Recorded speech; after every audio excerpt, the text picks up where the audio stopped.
The year I graduated from high school. I rejected Daniel's confession in front of the whole school. I said I already had a boyfriend. He nodded politely and turned away. At 4 o'clock in the morning the next day, he took a plane to study abroad.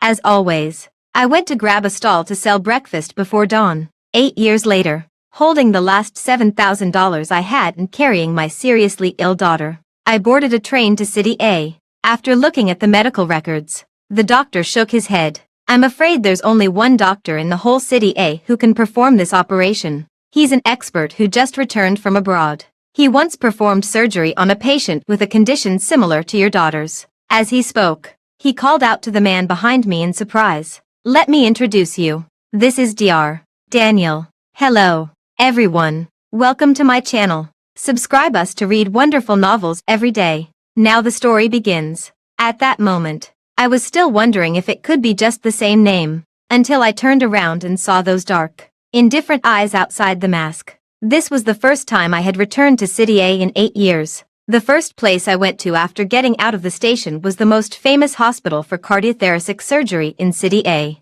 The first old acquaintance I met was the person I least wanted to meet again in my life. And the first words Daniel said were to Dr. Mark. He casually glanced at me and then retracted his gaze. His tone was calm and unruffled. I see. You can take this family member to my office and wait first. I need to make my rounds. Obviously, Daniel didn't recognize me.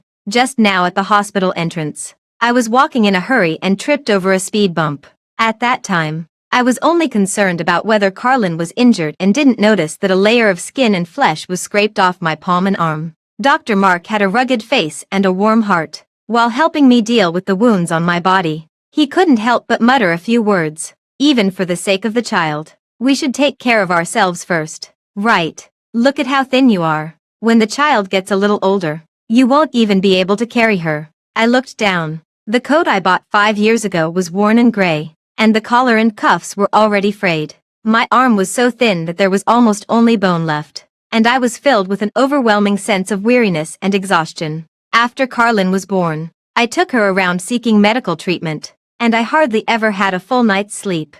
Some time ago, I met a high school classmate in South City. She was so shocked by my appearance that she said she could hardly recognize me. Okay. I mustered some energy. Thank you, doctor. I'll disinfect the wound for you now. It will hurt a bit, so bear with it. Carlin was lying in my arms, her eyes fixed on Dr. Mark's actions. When she heard the word, pain, she suddenly turned over and hugged my neck. Mommy. She kissed my eyes and said in a babyish voice, kiss. No pain. Every time she got an injection before, I would always cover her eyes and kiss her cheeks to distract her. So in her world, pain could be replaced by kisses. Yeah, after Carlin's kiss, Mommy really doesn't feel the pain anymore. I applied the medicine with the other hand and hugged Carlin even tighter with one hand. Your daughter is so cute. Dr. Mark's voice suddenly softened. The little one's name is Carlin. Right. Such a nice name. She already knows how to feel sorry for her mommy at such a young age.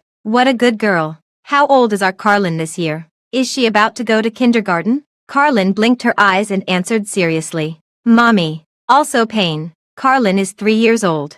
No. Carlin. Go to hospital. Carlin started speaking later than most children. And now she still can't speak very coherently. She likes to say words one by one. Dr. Mark put away the medicine box and reached out to touch Carlin's head. Carlin will get better. And then she can go to kindergarten and play with other children. He turned to comfort me again. Don't worry. My junior brother will be back soon. And we'll talk in detail about Carlin's condition later. Oh, by the way, my junior brother is Daniel. No wonder. He seemed to be quite familiar with Daniel. After Dr. Mark started talking, I couldn't even get a word in. Don't look at him being a few years younger than me. The number of SCI papers he's published is several times mine. When I first met him in Germany, he was 3 grades below me. 6 years later, this guy actually graduated with a doctorate at the same time as me. There's an old professor in our college who's a big shot in the field of cardiology. He's extremely fierce to everyone, but he's only kind to Daniel. Not only did he accept him as his last disciple, but he also directly brought him to his own research institute after graduation. I wasn't too surprised. I remembered that Daniel got full marks in biology and chemistry every time in high school. The teachers of these two subjects would have shining eyes when they saw him. Come to think of it, do you know my junior brother? Dr. Mark rolled his eyes. Why do I feel that the atmosphere between you two is a bit off? I was taken aback. I don't think so. But Dr. Mark seemed to trust his intuition very much. Did you know Mr.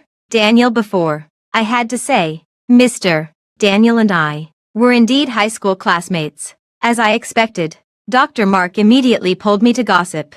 Did Daniel have a puppy love in high school? I thought for a moment. I haven't heard of it. But I don't really know the details. I knew it. Dr. Mark slapped his thigh. When this guy was in Germany, he said he thought it was too noisy and was too lazy to attend any parties. He was either in the dormitory or in the laboratory every day. On the first day of school, there was just a fashion show on the next street. Someone thought Daniel was a male model who had gone to the wrong place, took a few photos, and asked around. Then he became famous in our school all of a sudden. At that time, everyone was guessing how soon he would be captured. Unexpectedly, not only did he not have a girlfriend in college, but no girl managed to ask him out even after he graduated with a doctorate. He looks like that. You tell me. Sigh. Who would have thought? Right. What a waste of that good-looking face. Daniel did have a face that seemed like he was good at dating. His phoenix eyes were extremely beautiful, with sharp brow bones, long outer corners of the eyes, and long eyelashes. When he lifted his eyelashes to look at people, there was always a bit of casual indifference. He was very much like that kind of scumbag who played with other people's feelings and was even arrogant and impatient. However, I heard that the rules of the powerful Jonas family were very strict. Coupled with Daniel's own normal values and good character, he not only wouldn't mess around, but even, in terms of feelings, he was a bit unexpectedly innocent. At least Daniel was like that 8 years ago. However, this guy is finally about to bloom, Dr. Mark said mysteriously. He suddenly gave up his great future and decided to return to China this year. It's said that it's because of a senior sister in the next group. That senior sister is a favorite student of another professor in our college, and her family and Daniel's family are old family friends. Their grandfathers were old comrades in arms. Tell me, is there anyone more suitable for each other in the world than them? I listened in silence. They are indeed a perfect match. Childhood sweethearts. A golden boy and a beautiful girl. And they finally got together after going through so much. It was just like the love in a fairy tale. It's a pity that they weren't very enlightened before and only focused on their research. Until that senior sister returned to China a few months ago. Daniel must have been in a hurry and immediately followed her back. And since the senior sister came to the second hospital, Daniel also came to the second hospital. Tell me, what else could this be if not something going on? I nodded in agreement. It doesn't seem like a coincidence. Exactly. Daniel is just stubborn. Well, he's chasing his love from thousands of miles away. By the way, if Daniel didn't have a relationship in high school, there must have been a girl he liked. Right. What was he like when he courted someone? Did he ever confess to a girl? I lowered my head in embarrassment. I don't know. I wasn't very familiar with Mr. Daniel in high school. Dr. Mark was a bit disappointed. Well, with his personality, he really doesn't have many friends. Before he could finish speaking, there were 2 knocks on the door behind us. Daniel slowly withdrew his hand. What are you talking about? Nothing. Nothing. Dr. Mark said guiltily. Well, the director is looking for me. I have to go now. Goodbye. You two can talk slowly. Daniel probably didn't hear our conversation, and he still didn't remember who I was. Daniel and I were actually desk mates for half a year in our senior year of high school. But he wasn't a talkative person, and I was too busy with studying and making money. At school, I basically buried myself in doing my homework during class and after class every day. I had to finish the day's homework before school ended so that I would have time to do the laundry, cook, prepare ingredients, knead the dough, and grind the soybeans when I got home. Then I would get up at 4 o'clock in the morning the next day to help my sister steam the buns,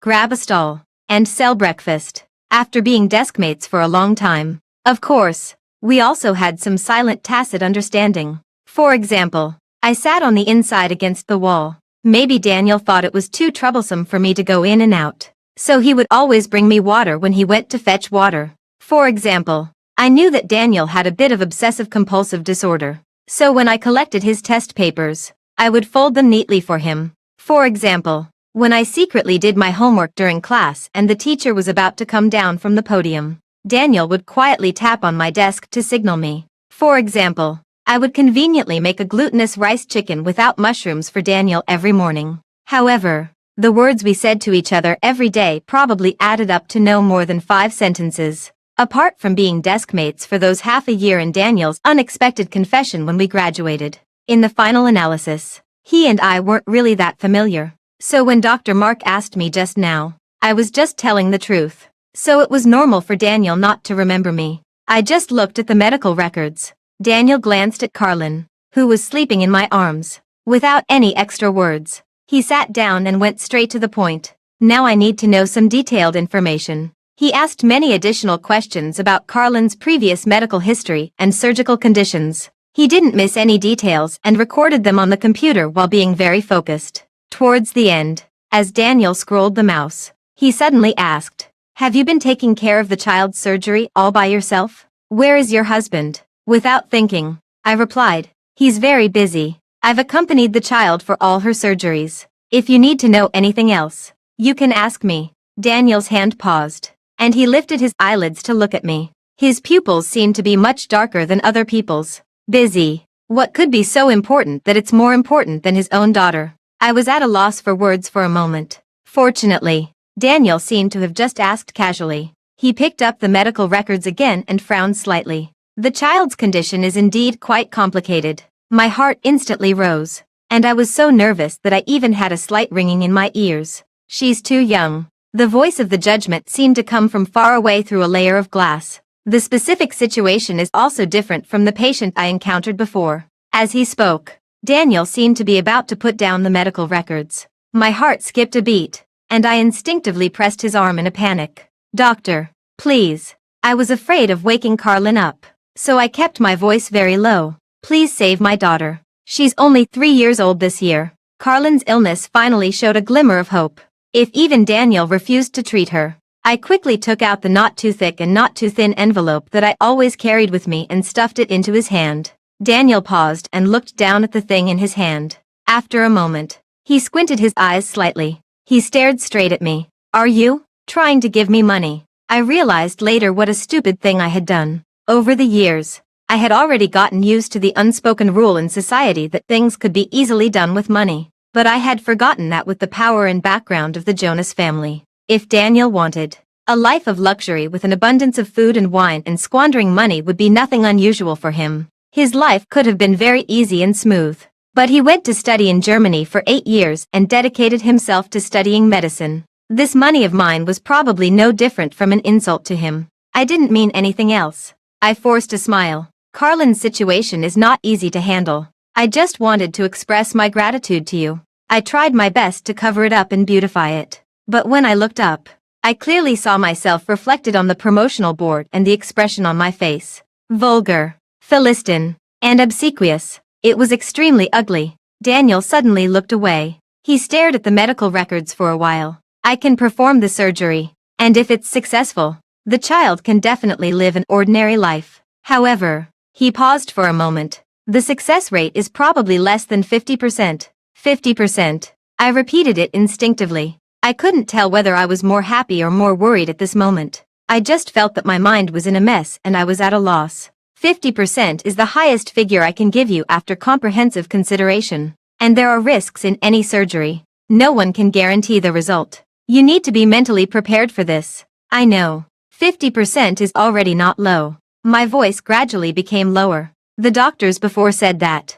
Carlin wouldn't live past the age of 5. Arrange for her to be hospitalized as soon as possible. She's at risk of cardiac arrest at any time now. As for the surgery, I'll do my best." Daniel's gentle voice somehow made me feel more at ease. "How much will the whole surgery cost?" "The child's situation is quite complicated. There are multiple coronary artery lesions, and the blood vessels are severely blocked. The heart stent needs to be specially customized abroad. With the medical expenses, hospitalization fees, and other various costs." Daniel paused. "It's estimated to be around $400,000. $400,000. I instinctively clenched my hands. There was $1,000 in the envelope just now. I still had more than $5,000 in my phone and bank card. Even if I added them all up, It might not be enough for a day's treatment cost for Carlin. Okay. I'll pay the money in full as soon as possible. Daniel gathered the medical records and handed them to me. The surgery is probably scheduled for the end of the month.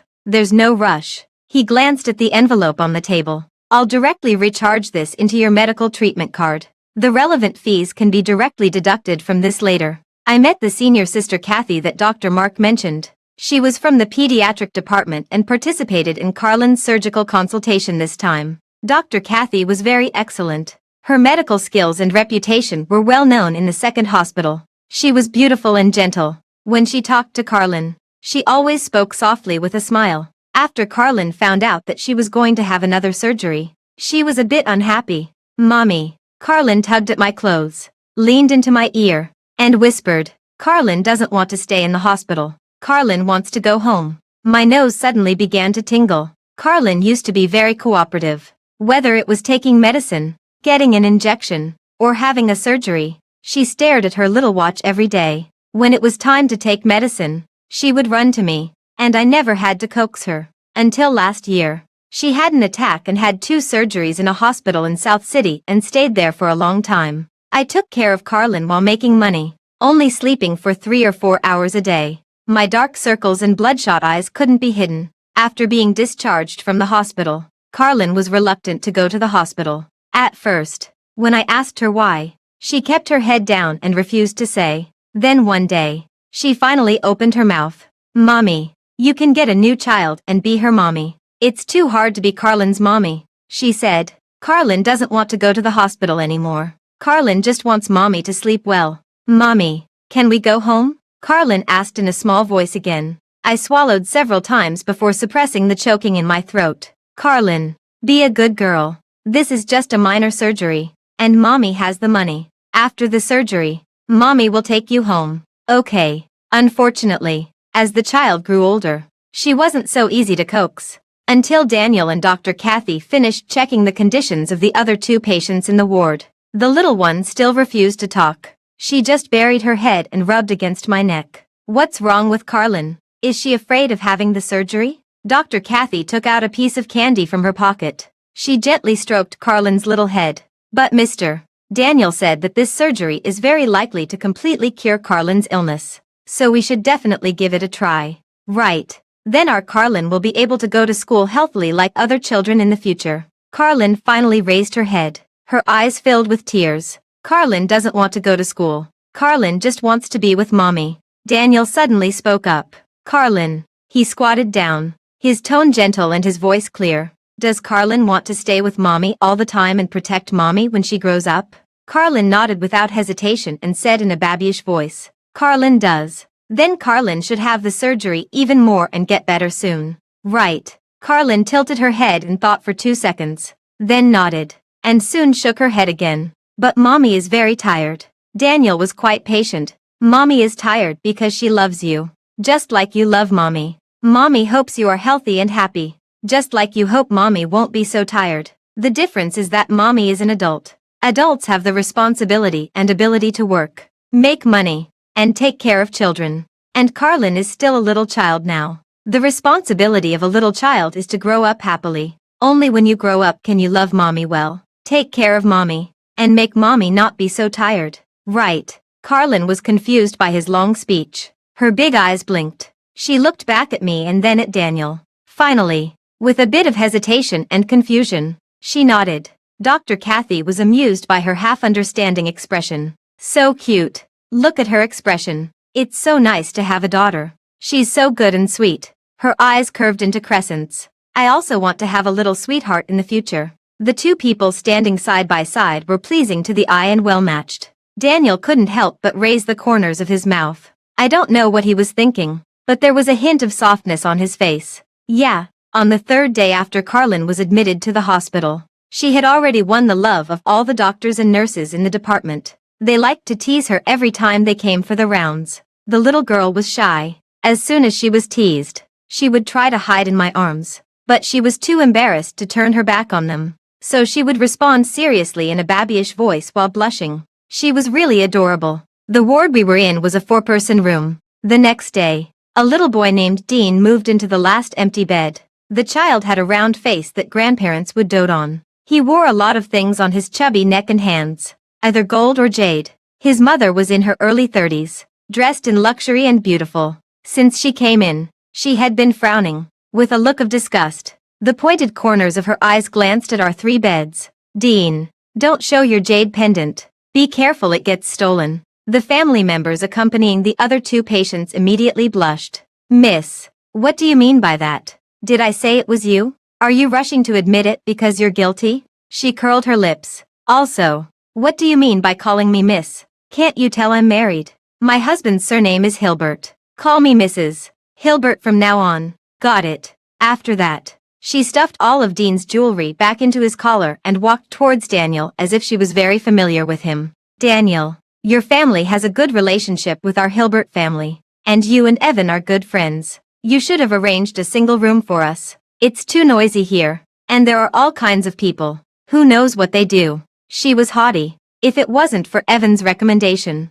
I wouldn't have brought Dean to a hospital where you have to queue for half an hour just to take the elevator. Evan. My fingers froze for a moment. I didn't expect they were from the Hilbert family. Daniel was recording the heart rate of the patient in the next bed and didn't even raise his head. It's my parents who have business dealings with the Hilbert family. Not me. Not to mention you. Even if Evan came, there would be no single room. If you want to pull strings, please transfer to another hospital. If you can't stand it here, you can also choose to transfer to another hospital. Also, if you don't have the ability to keep your valuables safe, I also suggest you transfer to another hospital. Mrs. Hilbert forced a few smiles and finally fell silent. Carlin leaned into my ear and asked in a small voice, Mommy, is she talking about Evan? Yes. But Carlin, would you please pretend not to know Evan in the future? I was just thinking about how to explain it to Carlin, but unexpectedly, she nodded and agreed without asking anything. Since the mother and son in the second bed moved in, the ward became extremely noisy. Many people came to visit them with expensive gifts. Their words always revolved around Dean's powerful father. Dean was very proud and turned to show off to Carlin. Hey, no one came to the hospital to visit you. How pitiful. Carlin didn't understand. With Mommy here, isn't that enough? Seeing that it was like talking to a brick wall, he rolled his eyes and went to seek attention from the other 2 children in the ward. It was only when Daniel warned them with a cold face that if they disturbed the other patients' rest again, they would all pack up and leave that the number of visitors gradually decreased. In the afternoon, Mrs. Hilbert personally went to pick up a little boy who had just finished school and brought him to the hospital. The boy was very good-looking, tall with a small face. His eyebrows and eyes had a sharp and delicate look, which was just the opposite of Dean's round face and blunt features. But Mrs. Hilbert said this was also her son. Hello,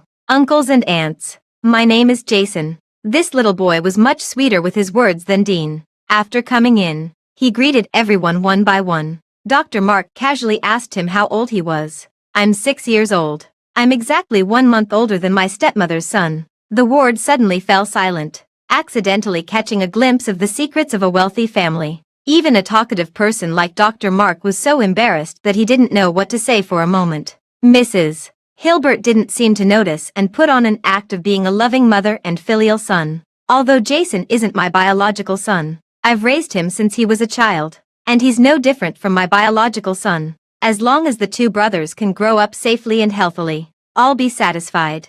Jason still had an innocent look on his face. Yes, ever since my little brother got sick in the heart, my stepmother has been even nicer to me. She not only allows me to eat at the table, takes me out every day, but also often invites doctors to our home to give me medical checkups. Since my stepmother is so good to me, my little brother is naturally like my real brother. Sigh, if I accidentally die one day, it would be great if I could donate my heart to my little brother. Mrs. Hilbert's smile froze on her face. Dr. Mark's face also changed immediately. Madam, he said seriously, regarding this matter, our hospital will file a record with the police later. If anything unexpected happens to your stepson in the future, you will become the prime suspect. He's talking nonsense. Don't believe him. Mrs. Hilbert was furious and pointed at Jason's nose. When did I not let you eat at the table? It's you who are always fooling around outside and not coming home every day. No wonder you've been pretending to be well behaved these past few months.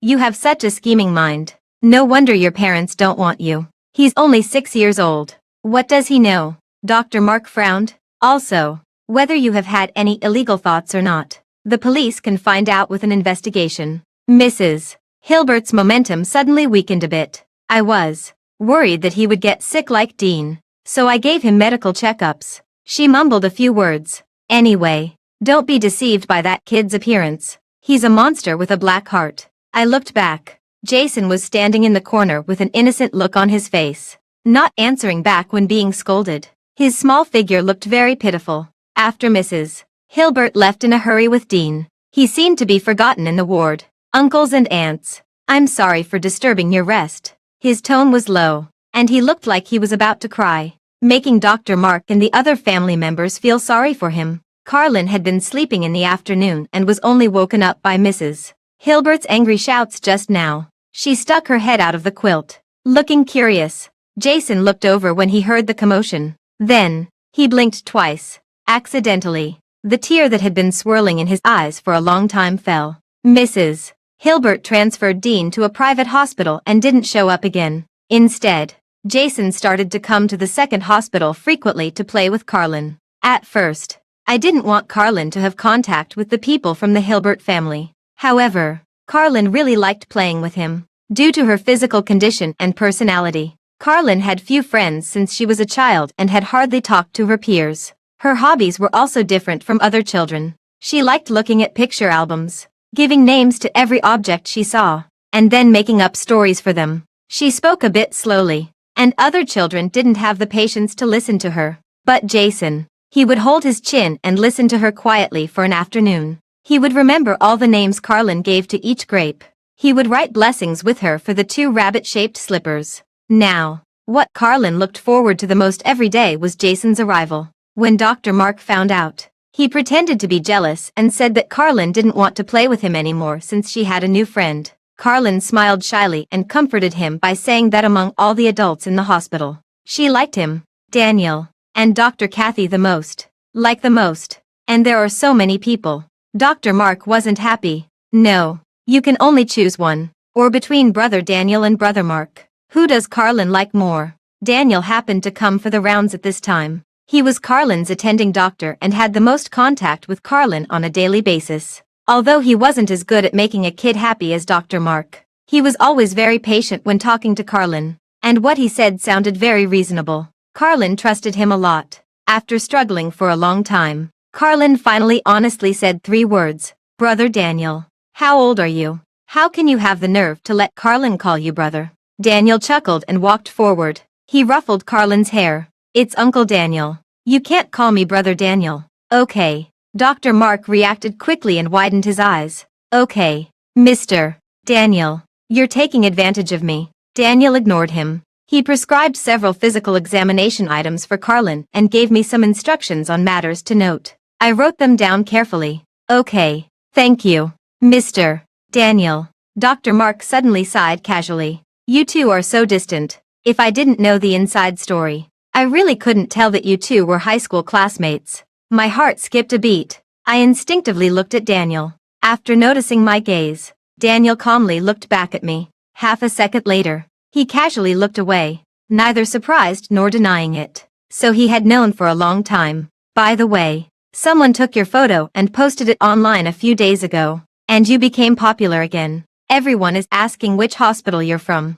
Someone in the comment section said that he was your alumnus before and that the incident of you confessing to someone and being rejected when you graduated from high school was known to the whole school and was even spread online at that time. Is what he said true or false? Who was that girl? Why can't I find anything about it online? Dr. Mark scratched his head. Carlin's mommy. Have you heard of this? Do you have too little work? Senior brother. Daniel casually tugged at the corner of his mouth. Why don't I ask the director to arrange a few more night shifts for you? No. Dr. Mark shook his head like a rattle. I'm going to continue with the rounds. Goodbye. He was really quick to run away after causing trouble. The atmosphere fell silent. Daniel waited for a while. If there's nothing else, I'll go first. I have another surgery later. Also, Carlin's surgery is next week. A comprehensive examination and evaluation will be conducted again before the surgery. This surgery has a relatively high risk.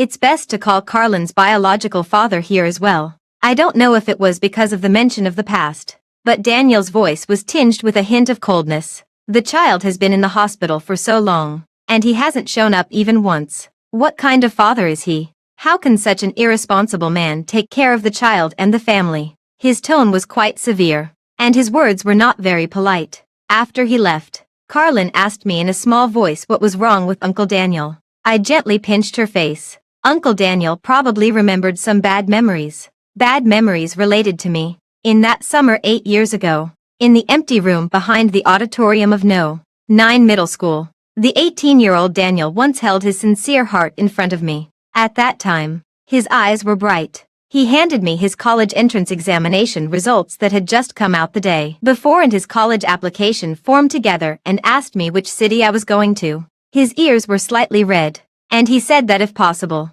he wanted to be with me. He would go wherever I went. Just like that, he easily and directly handed his future into my hands and asked if I was willing. What did I answer at that time? Oh, right, I said. Sorry, my boyfriend wouldn't like it. In that instant, all of Daniel's expressions froze on his face. He was stunned for a long time and asked me when it happened. It was the first time I saw him with such an expression. Cautious, with a hint of grievance. Last night, I averted my gaze. Daniel's eyes turned red, and almost instinctively, he asked me if I could have been a little earlier. He paused several times in just half a sentence. That should have been the most undignified entanglement in his life. It's impossible. I interrupted him coldly. I'm not sure if you've misunderstood something, but I don't want to go to the same city as you, and there's no possibility between us. I said, whether in the past or now, with or without a boyfriend, I will never be with you. There were many ways to refuse, but I chose the most hurtful one. To make matters worse, neither of us noticed the microphone that someone had casually placed on the table. Our conversation was clearly spread to every corner of the campus. In just half an hour, Daniel went from an outstanding graduate representing the senior year to give a speech to the object of others' laughter and heckling. That recording spread like wildfire in various groups, especially among some boys who had always secretly envied and resented Daniel, but only dared to greet him with a smile because of the power of the Jonas family. They took great pleasure in bringing up this matter. They mocked Daniel's taste and imitated my tone at the same time. It seemed that Daniel's failure finally allowed them to heave a sigh of relief. Later, the recording even spread online. People on the internet were even more vicious in their words, using terms like lapdog, homewrecker, and self-assertive. There were also those who scolded me, saying that I was cold-blooded and heartless and not a good person. Later, it should have been the Jonas family who stepped in, and everything finally subsided. The 27-year-old Daniel probably hadn't thought of this stupid past for a long time. It was inevitable that he would be unhappy when it was suddenly brought up at this moment. As for me, I don't regret rejecting Daniel back then. I just always felt a bit sorry. Sorry that it was me standing there at that time. Sorry for wasting such a rare, sincere heart. However, fortunately, Daniel hasn't lost the ability to love. I remembered that I accidentally saw Dr. Kathy on the phone with a wedding planner during the lunch break just now. When she saw me, she generously invited Carlin and me to attend her wedding. We've known each other for many years, but we haven't been together due to various reasons. I could see that she was very happy, with gentle and determined eyes and eyebrows. After understanding each other's feelings this year, we don't want to waste any more time. We decided to get the marriage certificate directly. That's great. Lovers finally get married. Congratulations. I smiled and gave my blessings. After feeding Carlin dinner, I took my computer and found an empty stairwell. I repeatedly opened the balance of my bank card. $29.25.67. I opened the contact list again and scrolled through it from top to bottom, back and forth. I scrolled blankly over and over again. I remembered that 8 years ago, on the day I checked my scores, I was very happy. My grades were 20 points higher than I had estimated.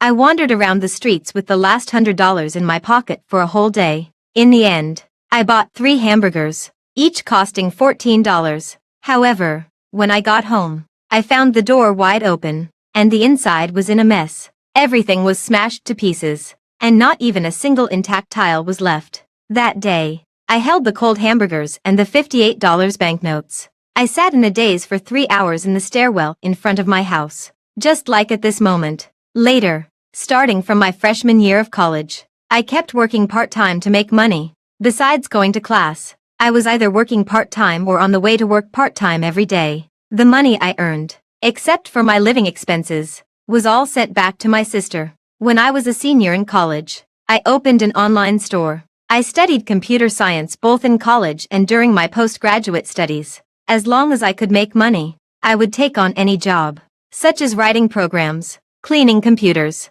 and installing software, in order to take care of Carlin. I haven't had a regular job since I graduated. My online store barely covers the daily life and medical expenses of Carlin and me. Until last year, Carlin suddenly had a recurrence of her illness. Just a few days in the ICU had already drained all my savings. Carlin was still in the emergency room, waiting for the surgery. That night, I borrowed money from everyone in my contact list, including classmates I had only spoken to a few words with, customers I was more familiar with, and even my biological mother who had abandoned me. I borrowed $60,000 and also borrowed $150,000 from Evan. In total, it was $210,000, and it took me a whole year to pay it off. And this time, it would cost $400,000. My phone suddenly rang. It was a strange number from South City. I hung up and blocked it without hesitation. Fortunately, Evan seemed to be tied up with something recently.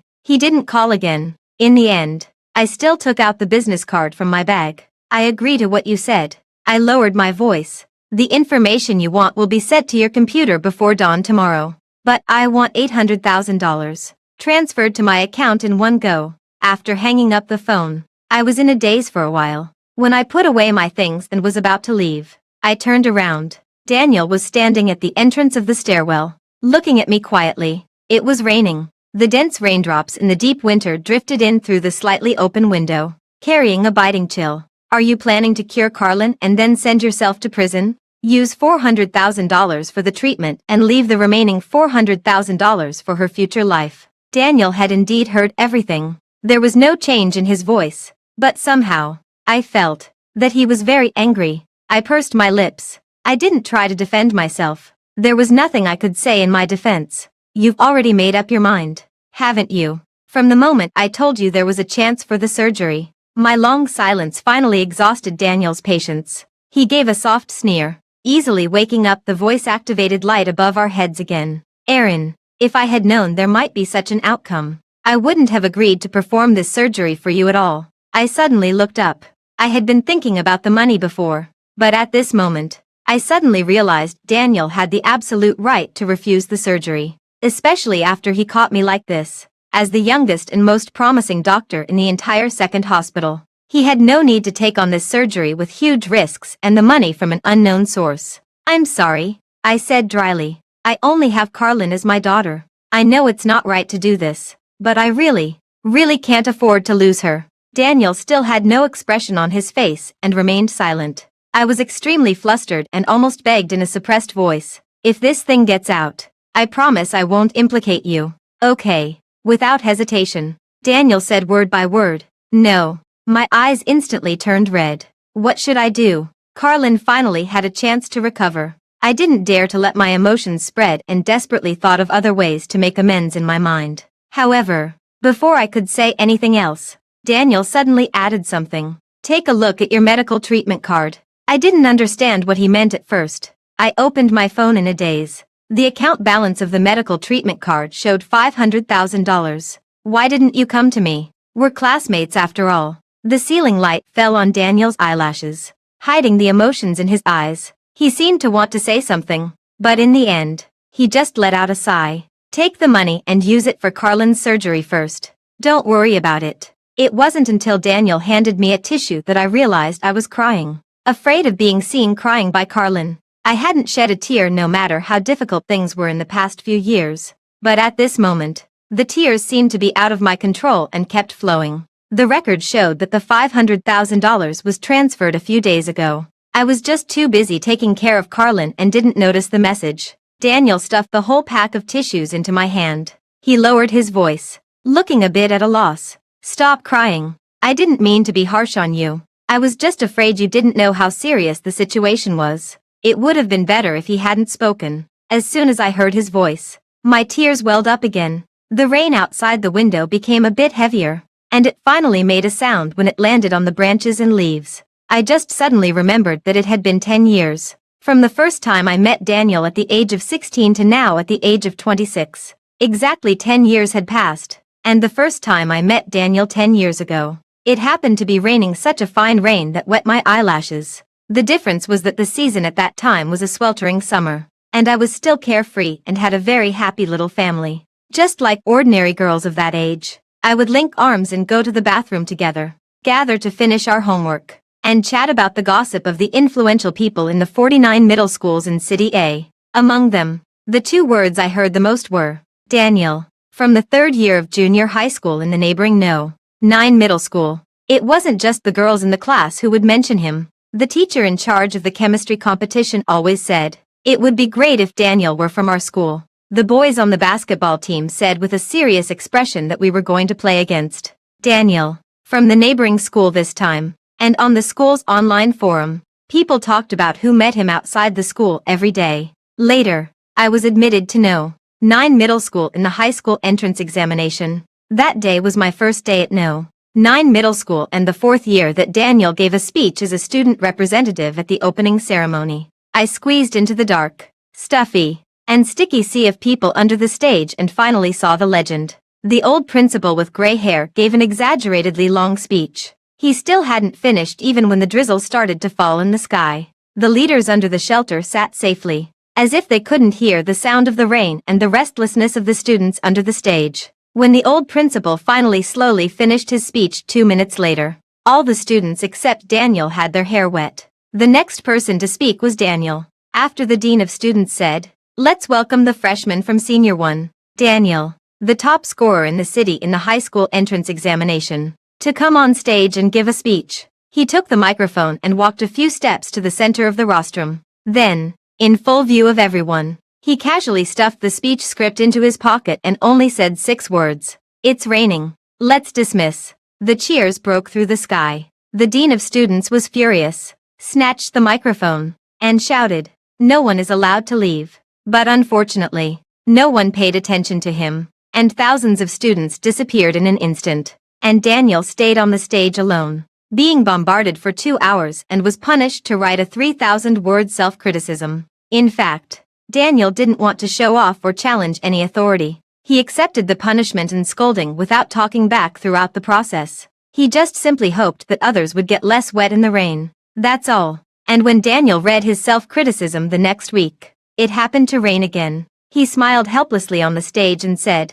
I won't read this. I'll write a new one tonight. The students understood and burst into laughter, and they scattered in a rush. A long time after the incident, the people of No. 9 middle school would still talk about the dean of students who almost fainted from anger, about how no one dared to let Daniel step onto the rostrum in the following 2 years, and about the large auditorium that the school built overnight. However, I heard about the second rain. I wasn't at school that day. I was in the police station that day, and from that day on, for the next 10 years, I went through family changes, traveled from the north to the south and then back to the north, endured many hardships, and my closest relatives were separated. So many things had changed in 10 years, and everything around me had long been different. What I didn't expect was that the only thing that remained the same was Daniel. He was still, just like 10 years ago, a very, very, very good person who shone brightly. That's great. And fortunately,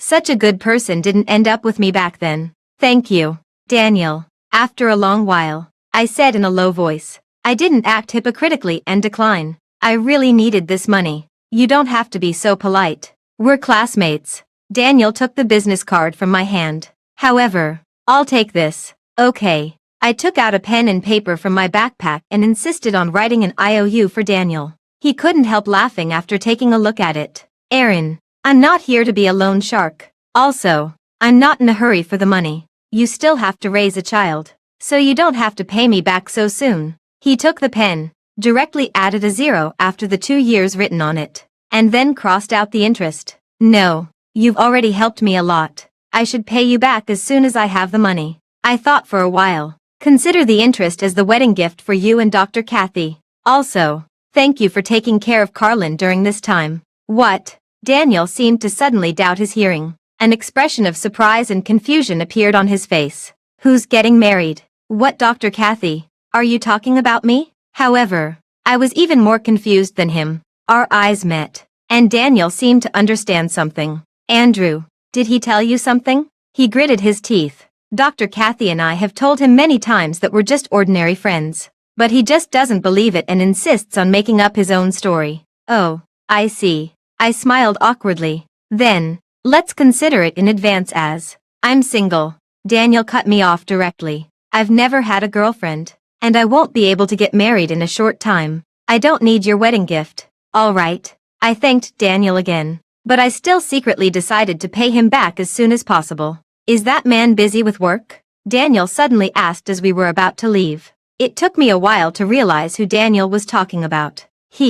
Yes. He's usually quite busy with work. Daniel nodded, deep in thought. I know Carlin's medical history and the situation of her surgery. I've estimated that, except for this time, the cost of her previous heart disease treatment should be between $500,000 and $600,000. According to the plan you just set for yourself to pay back $400,000 in 2 years, plus the living expenses. Your previous income should have just about covered all your expenses. Excuse me, what about him? Daniel's eyes were very dark, like thick ink that couldn't be spread out.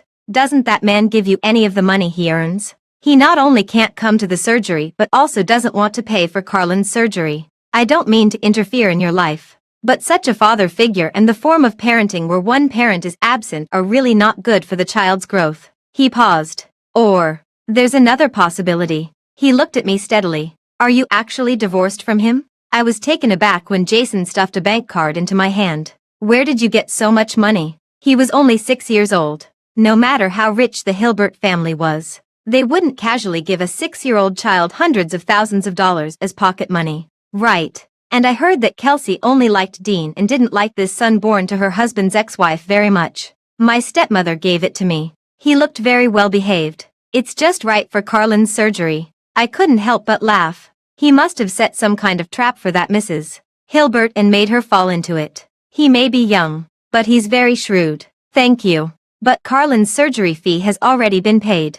Save the money for yourself. You're still young. Don't do this again in the future. Be careful of your stepmother. All right. I don't know if it was my imagination, but Jason's tone sounded a bit reluctant. Today is Saturday. Jason spent the whole day playing with Carlin in the hospital and even promised to come again tomorrow. Carlin was extremely happy. After watching the two children finish their dinner, I went out to get some water. Unexpectedly, in just a short while, there was an extra person in the ward. My expression changed, and I quickly walked over to shield Carlin behind me. Evan's eyes darkened, and he looked hurt. He was wearing a black trench coat, with a tall and handsome figure. Except for being a bit thinner, it was hard to tell that he had been sitting in a wheelchair for a full 6 months. Evan carried the biting cold from outside the ward. There was a hint of loneliness and exhaustion in his almond-shaped eyes. I just got off the plane and haven't eaten for a whole day. Aaron, would you accompany me to have a meal? I remained unmoved.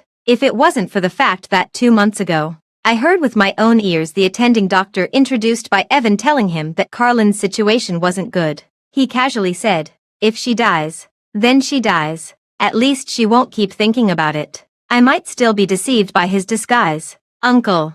Jason's gaze shifted between me and Evan. His little face wrinkled more and more tightly. You and Aunt Erin. Before Evan could say anything, Daniel's voice suddenly came from the door. Evan. His eyebrows rose slightly. When did you get back to City A? Why didn't you tell me? He walked over and patted the shoulder of his childhood friend whom he hadn't seen for years, with a sincere smile. Did you send your nephew here to play with Carlin? Evan didn't answer, only calmly saying, I can take him back later. Since you sent him here, of course you'll take him back. Daniel was a bit confused. He still didn't suspect any other reasons for Evan's appearance here. What's wrong with your shoulder? His gaze was sharp.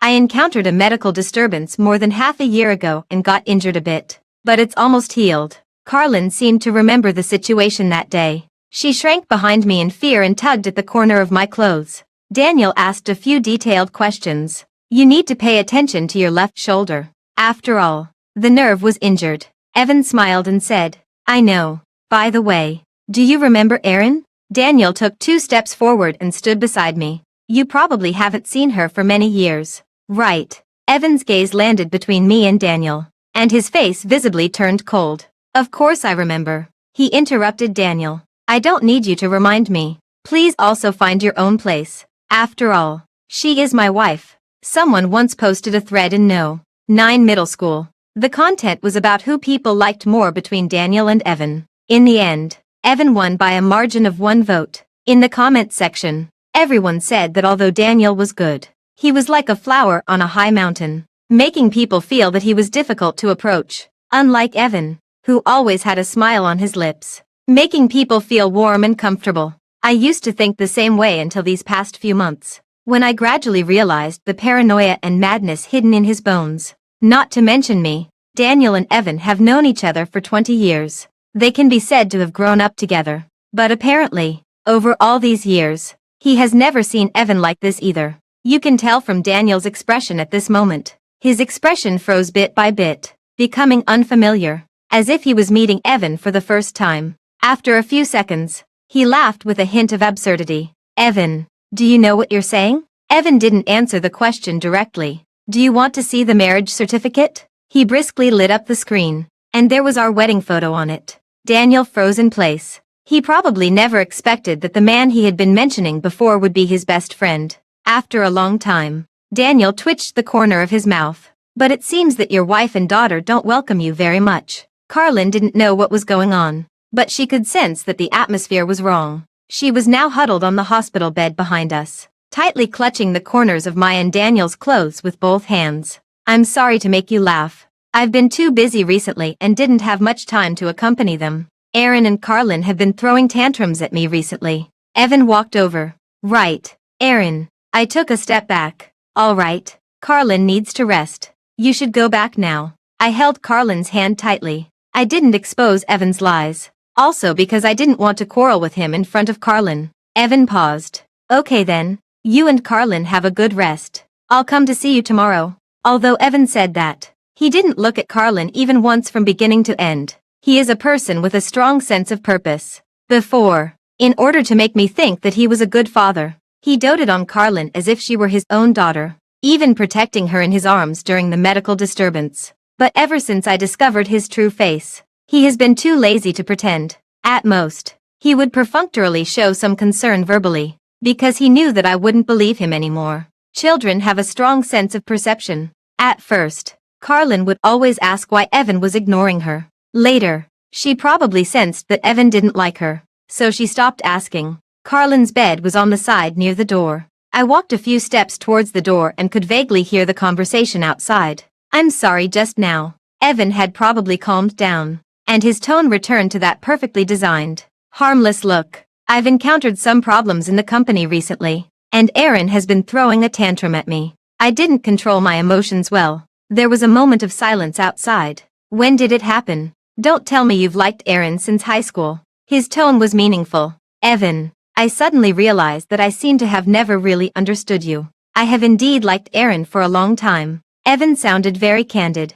But at that time, you also liked her. I didn't want to compete with you. After all, you are my brother. But Aaron didn't like you, and there was nothing I could do about it. Later, when we were in college, I followed her to the south. We started as friends. I have to say, Evan is really good at pretending. After saying these words, the little unpleasantness just now should be quickly forgotten. I heard that your business in the south has been doing very well in recent years. Daniel changed the topic, as if catching up on old times. Your father and your elder brother trust you very much now. Many things in the Hilbert family are handled by you. I'm just doing something for the family. Evan smiled. I've been really busy recently. Thank you for taking care of Aaron and Carlin. Let our family treat you to a meal another day. It's been so many years since we last saw each other. Busy. Daniel suddenly interrupted him. Business worth hundreds of millions of dollars. So busy that you can't even take care of your wife and child who are in the hospital even once.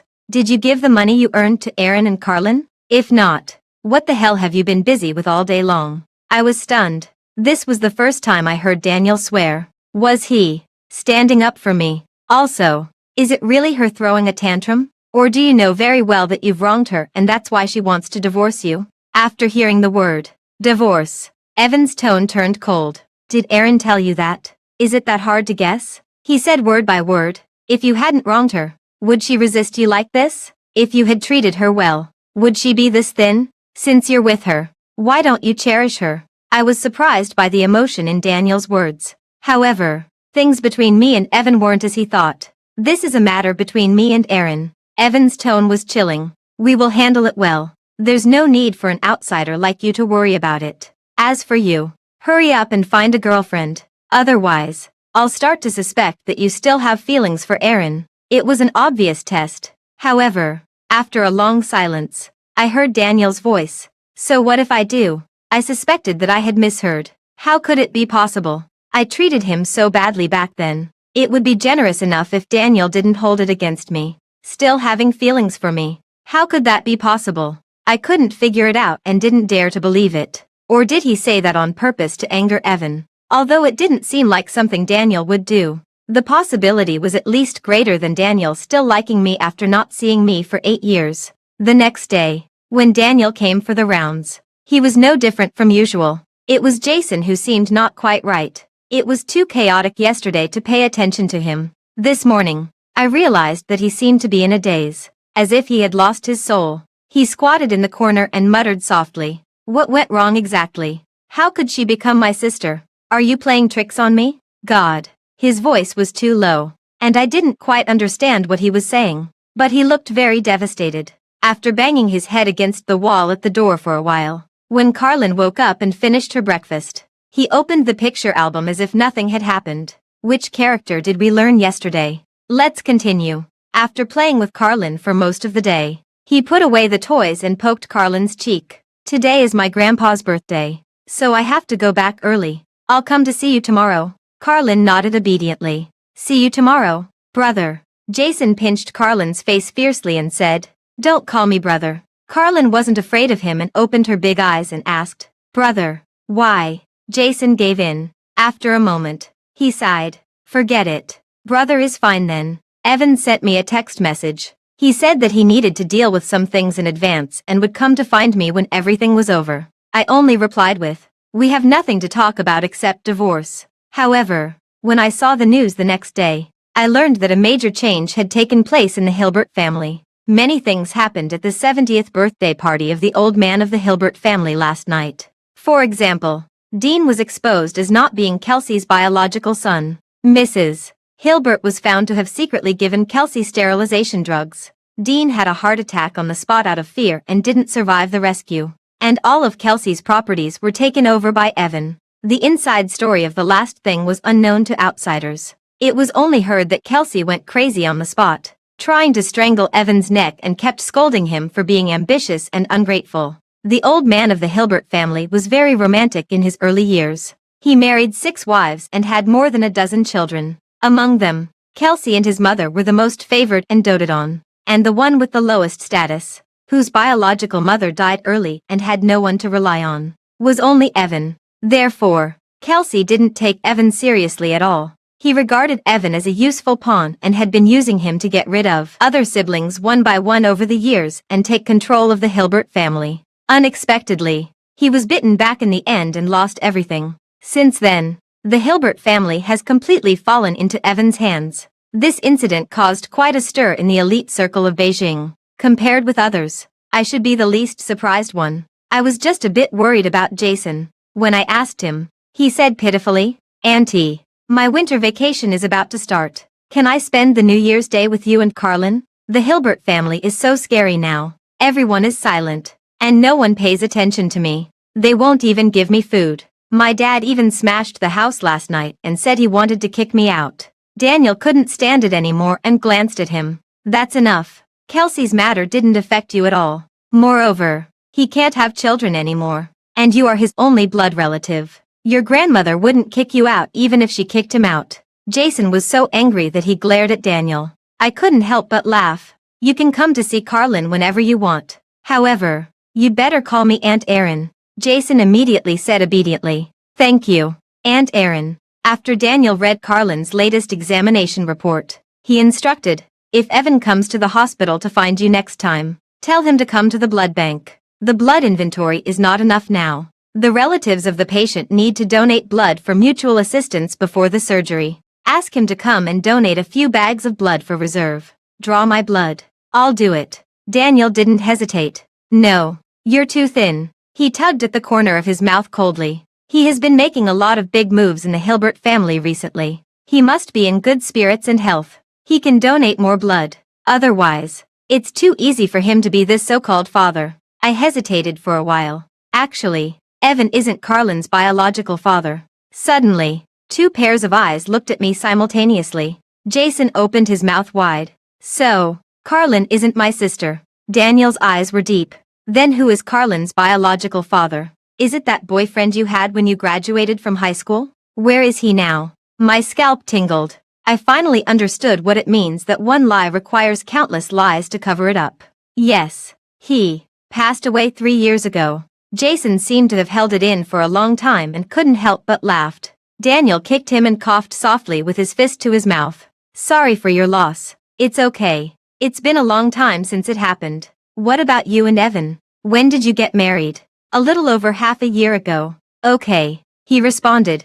Did the lawyer I recommended to you last time help you? In the stairwell before, after he guessed that I was planning to get a divorce. He recommended a top-notch divorce lawyer to me. Yes, thank you. You've been raising the child alone all these years. It must have been very hard for you. Right. I suddenly realized that Daniel and I were standing a bit too close. So close that I could feel the slight vibration of his chest as he spoke. It's okay. Carlin is easy to take care of. As I said this, I quietly took a step backward. Aaron, Daniel called out to me, his eyes filled with a hint of long-lasting amusement. I happened to donate blood the day before yesterday, and the blood donation certificate can be used for Carlin later. A few of my friends also happened to come and show their love by donating blood in the morning. Anyway, you don't have to worry about this matter. Happened to, by chance. Was it really that coincidental? I seemed to be unable to deceive myself any longer that I had been hearing things that day. Daniel, are you? I pursed my lips, struggling for a long time not knowing how to start. Daniel seemed to guess what I wanted to ask. This matter has nothing to do with anything else. I really like Carlin and just want to do something for her. Let's talk about the rest after Carlin's surgery. Carlin's surgery was scheduled for Thursday. As the date approached, I suffered from insomnia every night. Every time I closed my eyes, the 8 words about Dean in the news, cardiac arrest, ineffective rescue, would come to mind. Life was more fragile and unpredictable than I had imagined. Carlin had a good chance of recovering from this surgery, but it also carried a great deal of risk.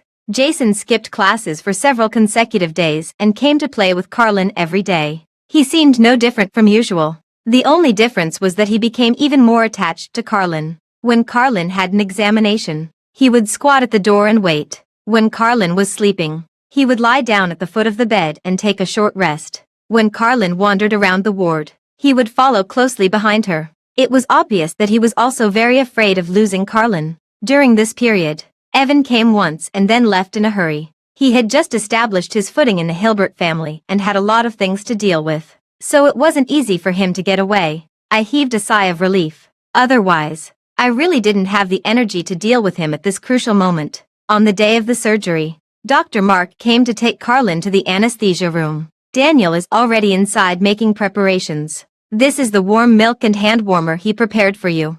Don't worry too much. Daniel has been repeatedly conducting risk assessments and preparations recently. It will probably only take about the time to watch 2 or 3 movies, and they'll be out. Then the door of the operating room closed, and we waited for 8 hours. From early morning to dusk, the outpatient building next door was basically quiet, and Jason's fingers were almost bitten to pieces. Finally, the door of the operating room opened. Daniel took off his mask. The surgery was a success. This was Daniel's first sentence. Carlin still needs to be observed in the intensive care unit for 24 hours. You'll be able to see her tomorrow night. I didn't finish listening to the second sentence. The string in my heart had been tightened for too long. Suddenly, when it loosened, the accumulated fatigue and emotions of these years rushed back instantly. I fell straight to the ground. When I woke up again, I was lying in the infusion room of the emergency department. Daniel had changed out of his white coat and was sitting on the chair next to my hospital bed,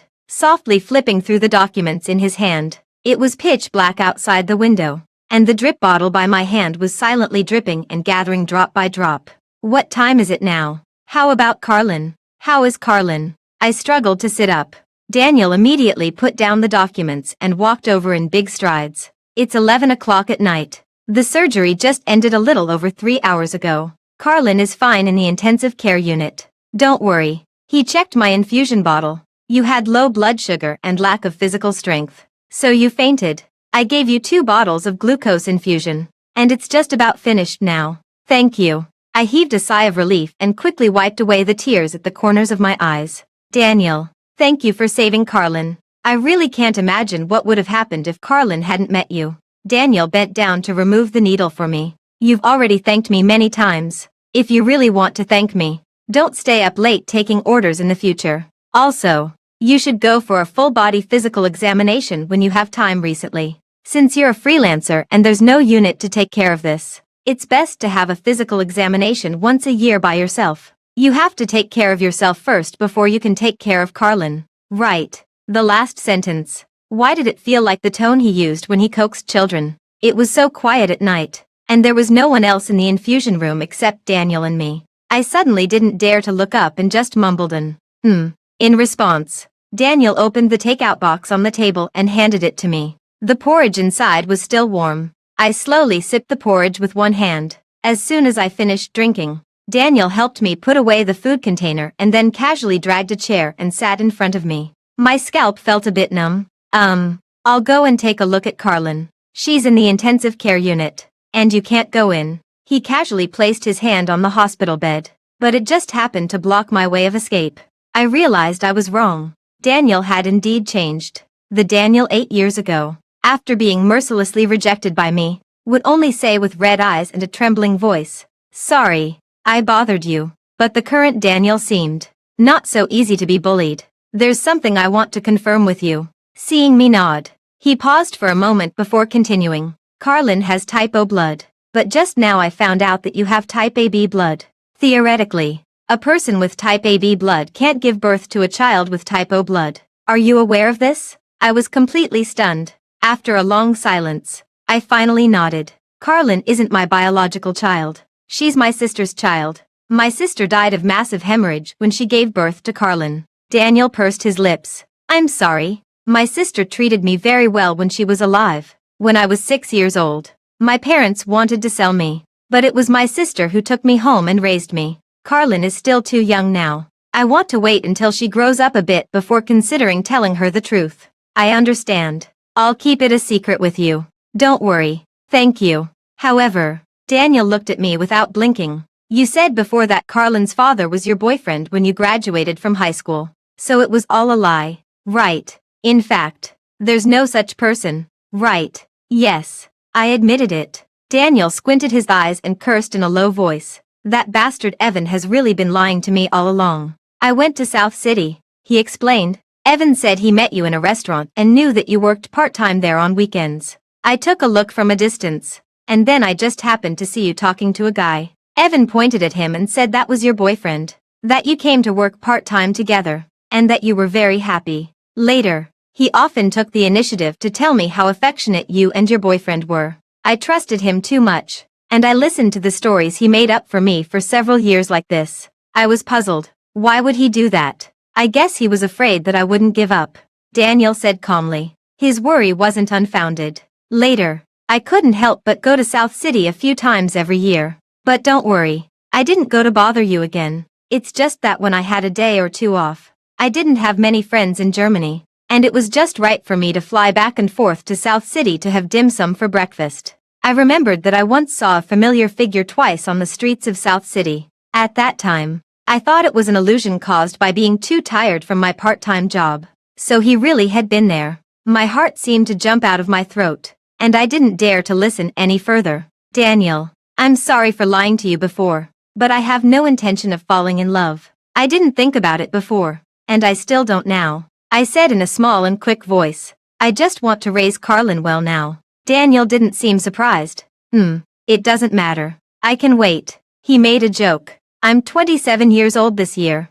If I wait for another 8 years, I'll be 35. It's still okay. I'm not particularly old yet." I got anxious. No. You're so good. There's no need for you to waste your time on me. Aaron, listen to me first. Daniel smiled. Those beautiful and usually cold eyes were like they were filled with tiny shimmers of light. He said slowly, actually, I hadn't thought of you for 2 or 3 years. And I hadn't been to South City either. After Evan told me that you were married and had a child, I told myself that I shouldn't think about you anymore. Otherwise, it would be impolite. So from that day on, I really seemed to have forgotten you. I was busy with experiments, graduation, surgeries, and work. And I didn't think of you even once, until I returned to China. Until my mother urged me to start a family. At that moment, I thought of your name again, and I could only think of your name. I finally had to admit that I was jealous of the man that Evan said you had started a family with.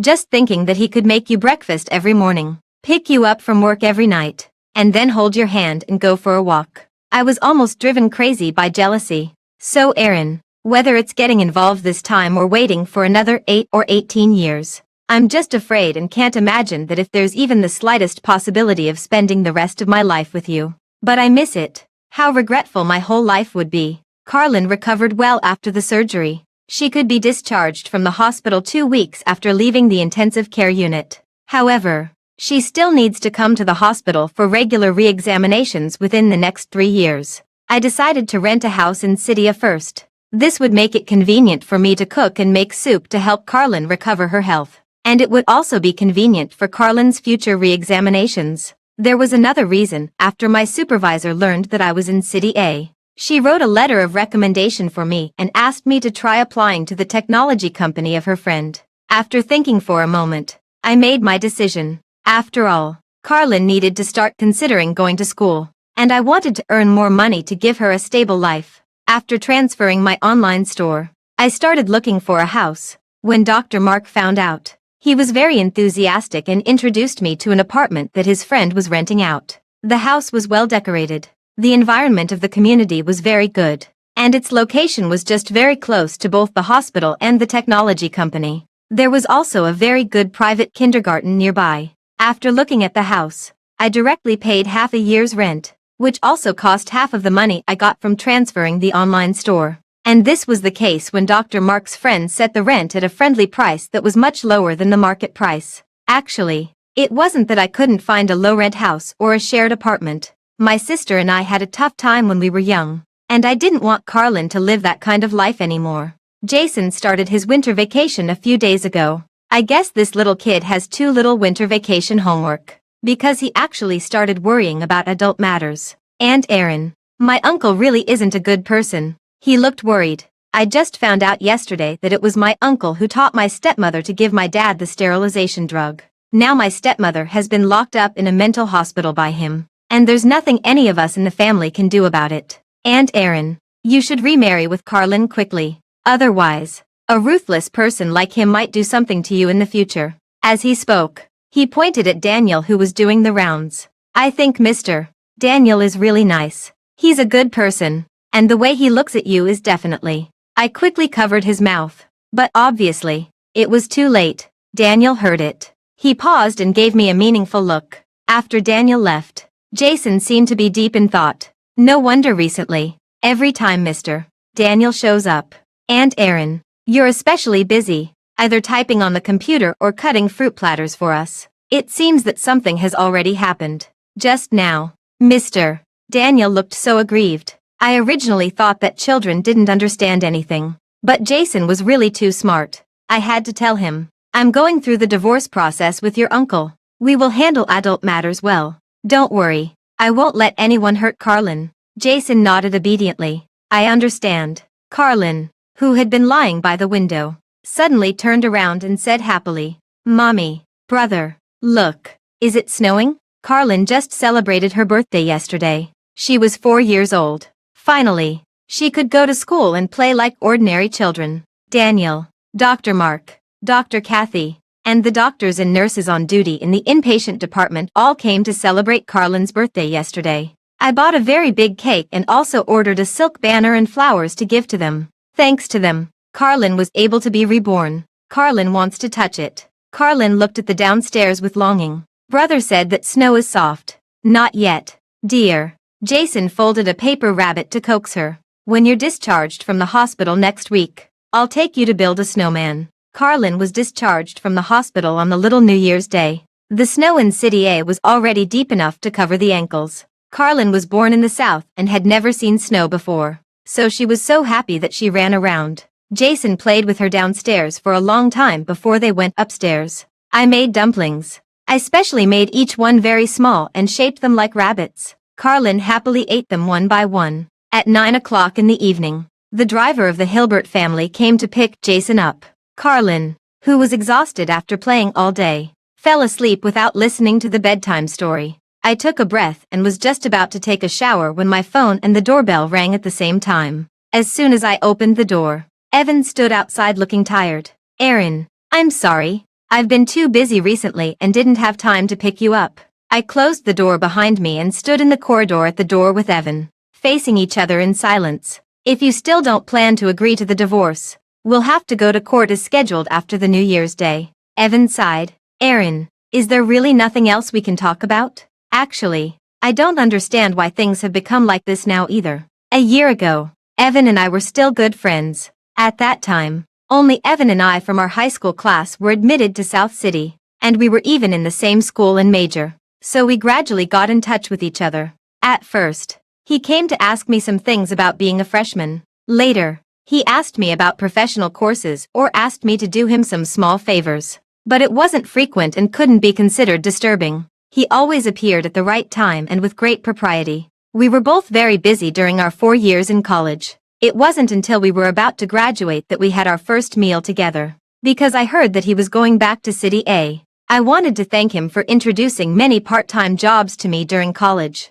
But at the dinner table, he told me melancholically that he couldn't go back. His eldest brother was on guard against him and didn't want him to return to City A. Later, he worked in the Hilbert family, and I continued my postgraduate studies. We both got busy again. However, we would occasionally have 1 or 2 meals together each year and chat about our recent situations. Our relationship wasn't particularly close, but I had very few friends. Over the years, Evan had become one of the few friends I knew well and trusted. In addition, when Carlin was born during my second year of postgraduate studies, I was in a complete mess. Evan helped me a great deal. So later, that is, last year, when Evan asked me if I could have a fake marriage with him to deal with his family, I hesitated for a moment and then agreed. He said that the daughter of a powerful figure in South City had taken a fancy to him, and his father naturally wanted him to marry into that family to gain support. However, his eldest brother didn't want to see him have such in-laws and was already planning to get rid of him.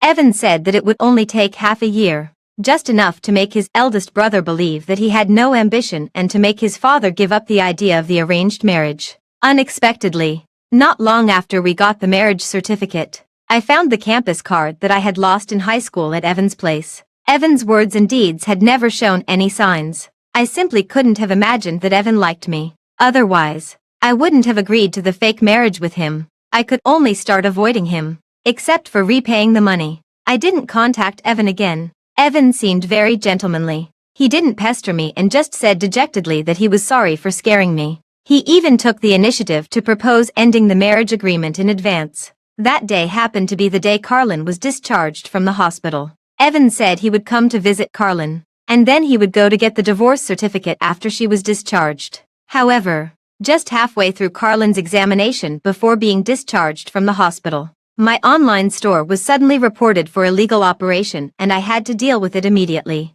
In desperation, I had to entrust Evan to help me take Carlin to finish the remaining examination. Evan agreed and said that since there wasn't enough time, he could drive Carlin directly to the Civil Affairs Bureau to meet me. But I waited at the Civil Affairs Bureau for a long time that day, and in the end, I only received calls from the hospital and the police. They said that someone had attacked with a knife in the hospital in the afternoon. In order to protect Carlin in his arms, Evan had been stabbed 3 times from behind. 2 stabs were in the left shoulder, and 1 was in the back. Evan was rescued in the ICU for 3 days. Every day outside the ward, I was overwhelmed by guilt. When the doctor said that the stab in the back had injured the spinal nerve and that his legs might never be able to stand again, I didn't hesitate to hold his hand. "I'll take care of you for the rest of my life." I didn't mention the divorce again. I accompanied Evan for his rehabilitation in the hospital for almost half a year. On the day Evan stood up again, I asked him if he still planned to get a divorce.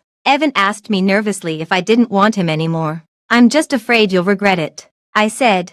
"Since you don't plan to get a divorce, let's take wedding photos and hold the wedding too." I told him frankly that although I only felt guilt and gratitude towards him now, I would be responsible for him for the rest of my life and live a good life with him. Evan's eyes turned red, and he laughed and cried at the same time, saying okay. He said he would wait for the day when I truly fell in love with him. Unexpectedly, the next day, I heard his conversation with Carlin's attending doctor. That extremely bored sentence, "If she dies, then she dies," made me keep wondering if the person inside was really the Evan I knew. Would he really stand in front of Carlin in the face of danger? With doubts, I checked the murderer who had been sentenced to life imprisonment and found that his son had suddenly acquired a house a few months ago. Then I secretly investigated Evan and found that he was not as harmless as he seemed on the surface. He had been lying low for so many years, and most of the Hilbert family's influence in the South was already under his control. Kelsey could no longer do anything to him easily.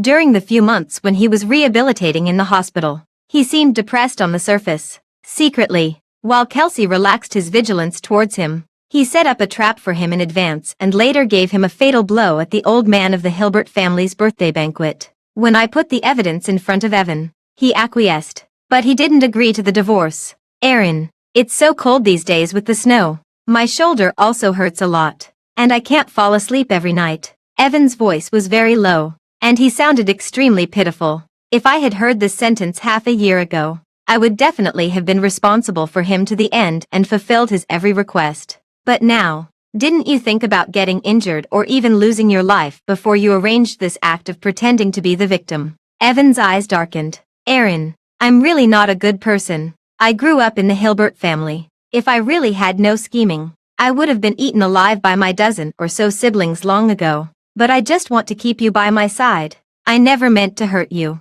"What about Carlin? You never thought about what's good for Carlin." "Right. You just treated her as a tool. You clearly knew that Carlin had a weak heart and couldn't stand being scared. Yet you still staged such a scene in front of her. You clearly knew that Daniel might be able to cure her. And you even recommended Dean to the second hospital. Why didn't you ever mention it to me? What were you thinking when you said that sentence? If she dies, then she dies. Were you thinking about why this burden still didn't disappear?" "Right." Evan paused and looked at me without speaking. "Evan, now that you've almost recovered, and the Hilbert family is already in your hands, there's really no need for you to keep pestering me. I was a bit tired. You should know that I will definitely divorce you no matter what. I'll tell you why." Evan suddenly interrupted me. He leaned over and pressed on my shoulders. I was startled and was just about to break free, but his next sentence rooted me to the spot. "Because you like Daniel." He stared into my eyes and said each word clearly. It was like a thunderclap exploding in my mind.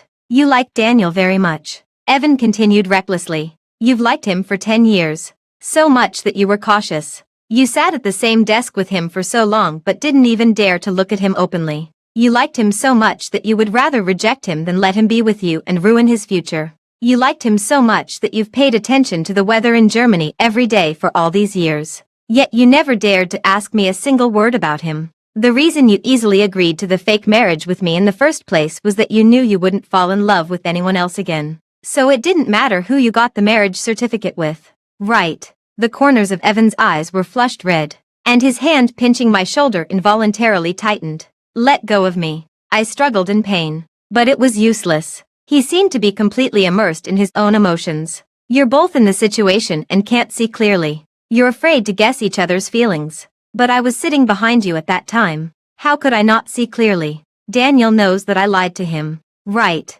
But he doesn't dare to think about why I only lied to him and why I was so wary of him. Because you like him. I also hope that Carlin will get better soon. Except for you. There's probably no one who hopes for her recovery more than I do. It's so easy for me to raise one more child. But her illness just wouldn't get better. Do you know how terrified I was when Daniel told me he was coming back to China? He seemed to be asking me, but also talking to himself. So Aaron, tell me, what should I do? Why did Carlin have to get a heart disease? Why is Daniel just a cardiothoracic surgeon? Why couldn't he just stay abroad forever and never come back? Suddenly, Evan was grabbed by the collar from behind and thrown hard. He also took a punch to the face. "Why are you here?" When Hilbert Fay saw who it was, his face turned cold, and he turned around and was about to fight with Daniel. I didn't have time to be shocked by Daniel's appearance. Subconsciously, I stood in front of him.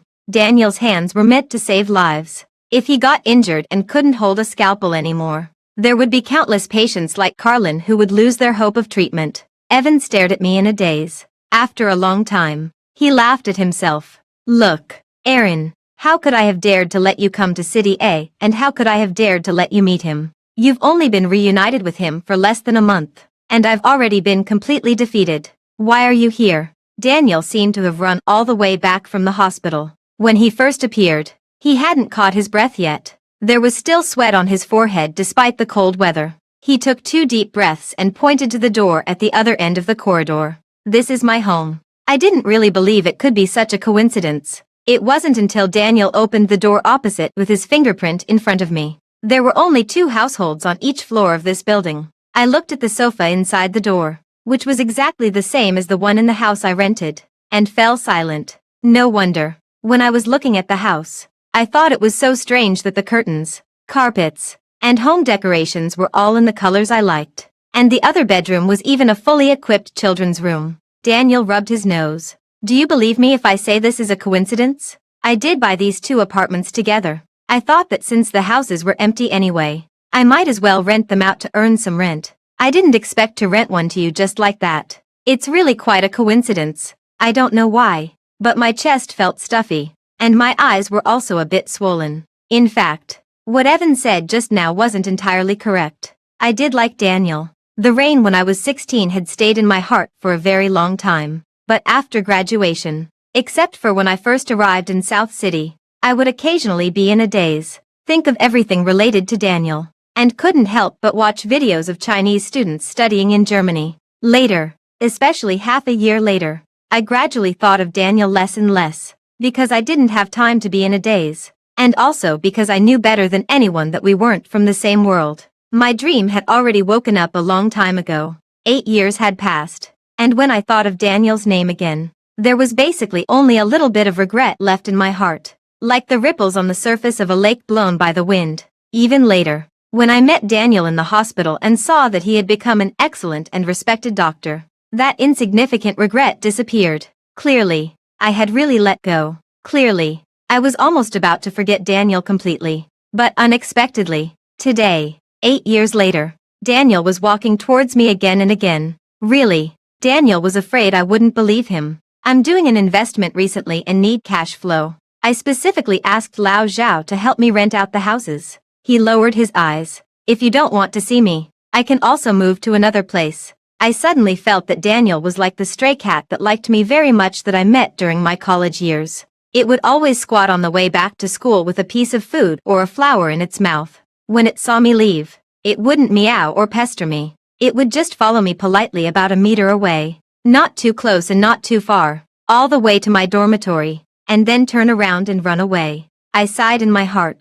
"No, I believe you." As I said this, I remembered another thing. "There's still $82,900 left in the money you prepaid into the medical treatment card before. I still have some money on me. When the refund arrives, I'll transfer $100,000 to you first. There's no need to be in a hurry." "I'm not." Daniel stopped halfway through his sentence when he remembered what he had just said, and the rest of the words got stuck in his throat. I finally couldn't help but smile. Daniel raised his eyebrows. "By the way, Aaron, what did Evan mean by those last words he said just now? What do you mean by completely defeated and all that?" I looked down, avoiding his gaze. "I don't know either. He was just talking nonsense." "I see." Daniel chuckled. It was a bit strange that he didn't ask any further. "All right, you should settle down and rest early. As for Evan, I've found something for him to do. He shouldn't have the time to pester you anymore recently." Early the next morning, I was just about to go out to buy something when I unexpectedly ran into Daniel coming back from his morning run. He seemed to know what I was going to ask. "I'm on vacation. I'm off until the 2nd day of the Lunar New Year. There aren't enough staff members during the New Year's Day, so I've been arranged for the New Year's Day shift." I nodded. Daniel handed me the bag in his hand. "These are the best steamed buns on the street outside our community. I accidentally bought a bit too much. You and Carlin can try them. The transparent bag contained breakfast of 3 types. Enough for 4 people. I pursed my lips. Before I could say anything, the elevator dinged, and the door opened. Jason rushed out with his school bag in one hand, unable to hold back his excitement. Mr. Daniel. He almost crashed into Daniel. His eyes rolled around between us, as if he understood something, but he didn't mention anything. It smells so good. Aren't these the steamed buns from that popular store that you had to queue for a long time last year? Aunt Erin, can I have breakfast at your place? I didn't have time to eat before I went out this morning. I took the bag from Daniel's hand. You two come in together. Carlin just got up. Carlin was extremely happy to see them. When she was discharged from the hospital yesterday, Daniel and Dr. Mark had surgeries all day and only had time to say goodbye to Dr. Kathy. She was still talking about it last night when she got home, and she didn't expect to see them this morning. After Jason found out that Daniel lived opposite, he stuck to Daniel like a shadow. Mr. Daniel, can I stay at your place for half a month during my winter vacation? I can pay the rent, and I can also do housework. I can wash clothes, cook, clean the windows, and sweep the floor. I definitely won't disturb you. I'll just come back to take a shower and sleep at night. A small bed is enough for me. Daniel glanced at him. Your uncle. Jason immediately drooped his eyebrows and looked pitiful. Now my uncle is even on guard against me. My grandma has been planning to send me to the south for a few years and let me come back later these days. Daniel pondered for a moment and then agreed. There's just a small room empty at home. You can just move in. After breakfast, Daniel took us to look around his house. The layout of his house was a bit larger than ours, and there was one more room. He had just moved in a few months ago when he came back to work in China. As he said, there was a room that had nothing in it except a bed and a wardrobe. In the afternoon, Daniel and I took the 2 children to a nearby business district to buy some daily necessities and order a set of desks and chairs for Jason's room. Along the way, Carlin and Jason huddled together, chattering about how to decorate the room. I found that Jason only acted like a 6-year-old child in front of Carlin. Before, 2 other children in the ward wanted to play marbles and mobile games with him, but he didn't even bother to look at them. But he could chatter with Carlin for a long time about which pattern of the desk and bedsheet to choose. Jason originally chose a 4-piece set of gray silk. When Carlin saw it, she obviously thought it was extremely ugly, but she was too embarrassed to say it directly. Finally, she euphemistically said that there wasn't a single pretty pattern on it. So Jason reluctantly put down the gray silk and casually pointed to a pure cotton children's bedsheet with a pattern of Wolfie and asked Carlin what she thought. Unexpectedly, Carlin's eyes suddenly turned red. I quickly explained. She has 2 rabbit dolls and said yesterday that she wanted to give one to you. If you buy a bedsheet with Wolfie's pattern, she's afraid that her rabbit will be eaten. Jason scratched his ear. But this wolf eats sheep. Before he could finish speaking, when he saw Carlin's tearful expression, he immediately changed his words. I suddenly think the bedsheet with the carrot pattern looks better. When we finally came out of the supermarket, the sun was almost setting. The trunk of the car was stuffed full. Jason's desk wouldn't arrive until tomorrow. Daniel suggested having a simple meal outside and sending Jason home by the way after eating. Then he drove for an hour and turned in all directions to find a very hidden private restaurant. Carlin has just had surgery, and there are many things she can't eat yet. The food in this restaurant has a light taste, and the ingredients and cooking time for the soup are also good. You can try it. By the time we sent Jason back and returned to the community, it was already past 9 o'clock in the evening. The moment I got out of the car holding Carlin, I suddenly felt my hair stand on end. I suddenly turned around. Daniel immediately noticed something was wrong with me. What's wrong? After a long time, the underground parking lot was still quiet. It's okay. It might be my imagination. When taking the elevator, I suddenly thought of someone. Calculating the time, it had been 4 years, and it was almost time. The next day, Jason moved all his things to Daniel's house at once. It was his grandmother, the powerful old lady of the Hilbert family who had dominated for decades, who personally sent him here. She should have heard the news that Daniel and Evan were on bad terms from somewhere and wanted to take the opportunity to get closer to Daniel and the Jonas family. However, Daniel always had an indifferent attitude, saying that he just got along well with Jason, and he didn't understand or want to get involved in other things. The old lady didn't mind either and turned around to tell the servants to move the things.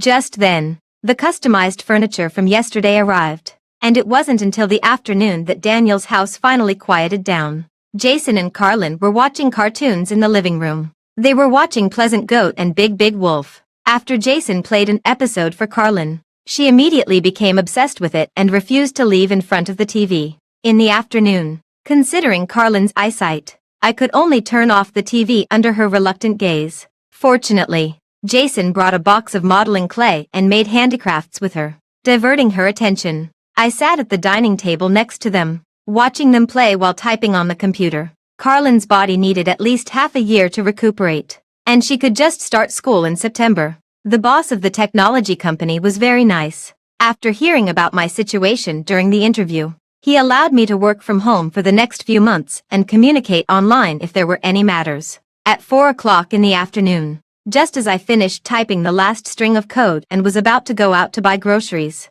there was a knock on the door. "Erin, can I come to your place for a meal?" Daniel stood outside the door holding a large bag of fresh ingredients, his eyes shining brightly. "Jason isn't here. It's just me at home. It's so quiet, and it's not convenient to cook." I stepped aside to let Daniel in. Daniel saved Carlin and helped me so much. I wouldn't have any problem cooking for him for a few years in a row. I've ordered ingredients for half a month, and they will be delivered on time every morning from now on. You and Carlin don't go out if you don't have anything to do during this period. His expression became serious. I've asked the property management. They said that there was indeed a suspicious person who entered the community parking lot last night. He took out his phone with the surveillance footage, which showed a man who was a bit hunched over and had a scar on the back of his head. "Do you know him?" Sure enough, I looked back at Carlin, who was playing. I lowered my voice. "He is Malcolm, my brother-in-law. That is, Carlin's biological father.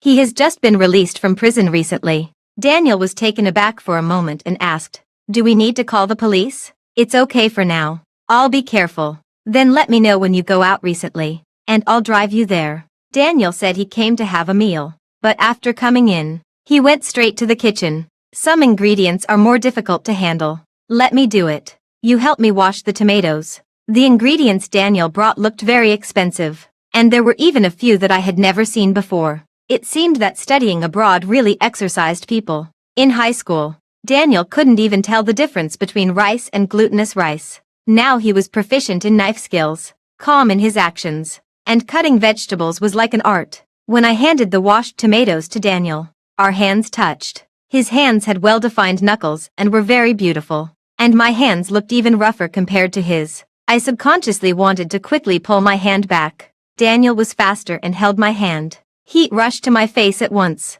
and I became anxious. Carlin and the others are in the living room. Daniel obediently let go. "Erin," his voice was very low. "Have you had a hard time these years?" "I'm sorry. I went to South City so many times, but I knew nothing." "It's okay." I shook my head. I just suddenly became alone and wasn't used to it. When I graduated from high school, my family owed gambling debts, and the house was smashed to pieces. My sister lied to me and said we would go to the South to avoid the debt collectors. As a result, she sent me to the South, but she herself just moved to a nearby small county town with Malcolm. Then I realized that there was no way to escape. She lied to me. She never really planned to leave. "Was it your brother-in-law who owed the debt? Why was he finally sentenced?" "Yes." I had no expression on my face and briefly summarized.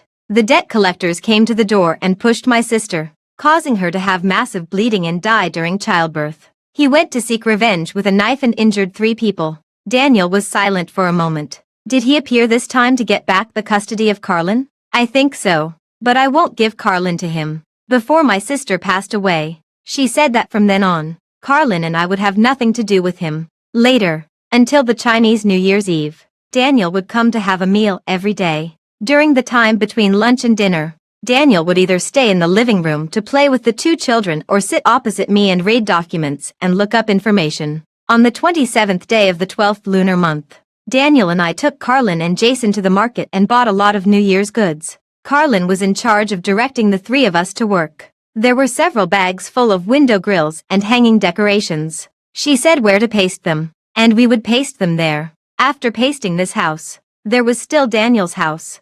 The night before Chinese New Year's Eve, Daniel drove back to the old house of the Jonas family. He probably wouldn't be back until the second day of the Lunar New Year. The next afternoon, the people from the Hilbert family also came. The old lady I met last time frowned and looked around the room when she found that Daniel wasn't there and Jason wasn't at Daniel's house but at mine. Carlin greeted her politely twice, saying, "Hello, Grandma," but she completely ignored it. Finally, her gaze landed on me. "Missin', I'm a straightforward person and don't like to waste time. Some words may not sound nice, but I hope you can listen to them because it's for your own good. I have a niece from my mother's side.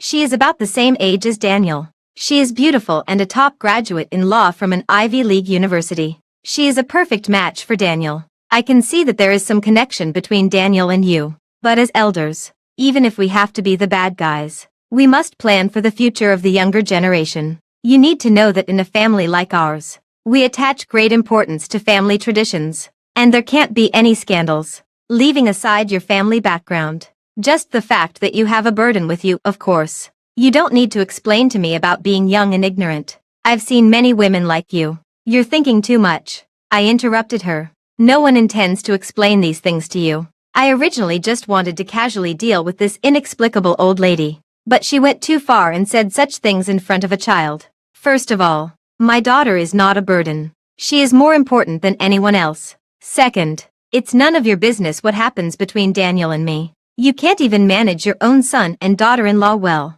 Your hand is reaching out a bit too far, isn't it? Besides, haven't there been enough scandals in your Hilbert family's several branches over the years? No matter how poor my family background is, at least I don't have an aunt who is willing to be someone's concubine. Don't you think so?"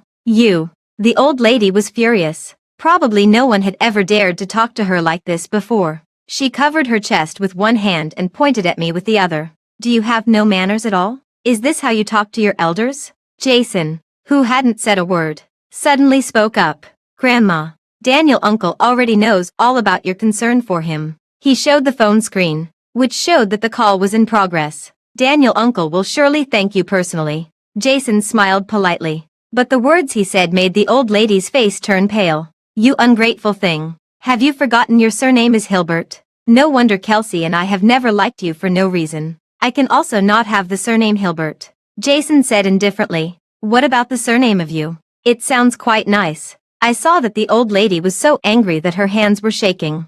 Afraid of making her ill, I quickly asked the driver at the door to take her away. With such a commotion, Jason naturally wouldn't go back to spend the new year. I asked him when he called Daniel. Carlin greeted her as Grandma twice, but she actually ignored her. She has been trying to curry favor with Mr. Daniel recently, so I should just call him directly and let him deal with it. You're quite good at complaining. Fortunately, Carlin wasn't hurt. At this moment, she was listening to our conversation with curiosity while kneading the freshly kneaded dough on the table. Carlin had a habit that was hard to say whether it was good or bad, which was that she clearly distinguished between people she knew and strangers. She completely didn't care about what irrelevant people said, especially after knowing that Jason didn't have to go back to the Hilbert family. The little girl was so happy that she couldn't tell her left from her right. The episode just now had long been thrown to the back of her mind. When the doorbell rang again, I thought the old lady from the Hilbert family had come back.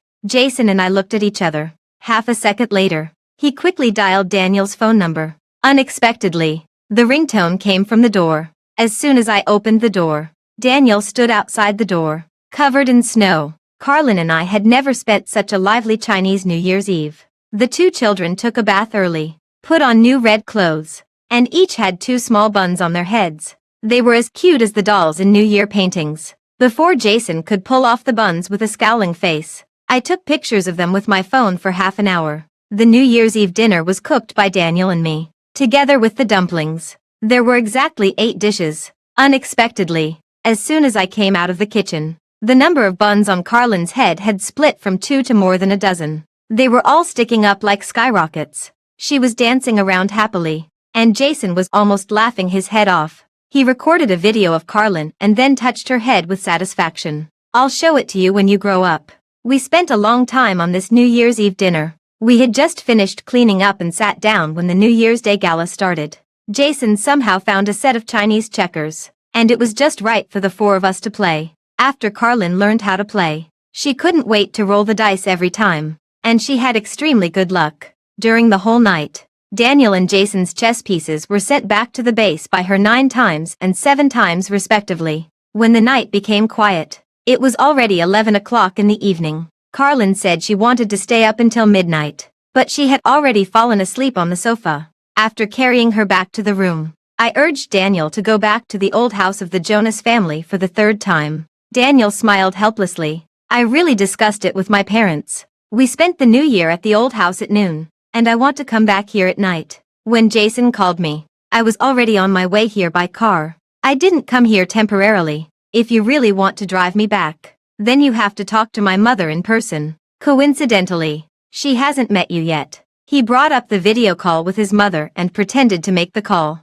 In a hurry, I blurted out, "We've met." After a brief silence, facing Daniel's puzzled gaze, I slowly repeated, "I've met your mother. I met her as early as 8 years ago, a few days before the graduation ceremony." It was a very cliched plot. Although the noble-looking lady spoke in a gentle tone, the core idea she expressed was the same as that of the old lady from the Hilbert family this afternoon. I can actually understand it very well. Just thinking that in the future, if Carlin were to be deceived by some penniless young man and even be willing to give up her future for him, I want to beat up all the young men I see right now. Daniel frowned and thought for a moment, then said affirmatively, "But 8 years ago, during the college entrance examination year, my mother was on an inspection abroad. I remember it clearly. She didn't come back even for the Mid-Autumn Festival, New Year's Day, or my father's birthday that whole year. I was taken aback. Maybe she came back secretly without telling you. After all, it concerns your future.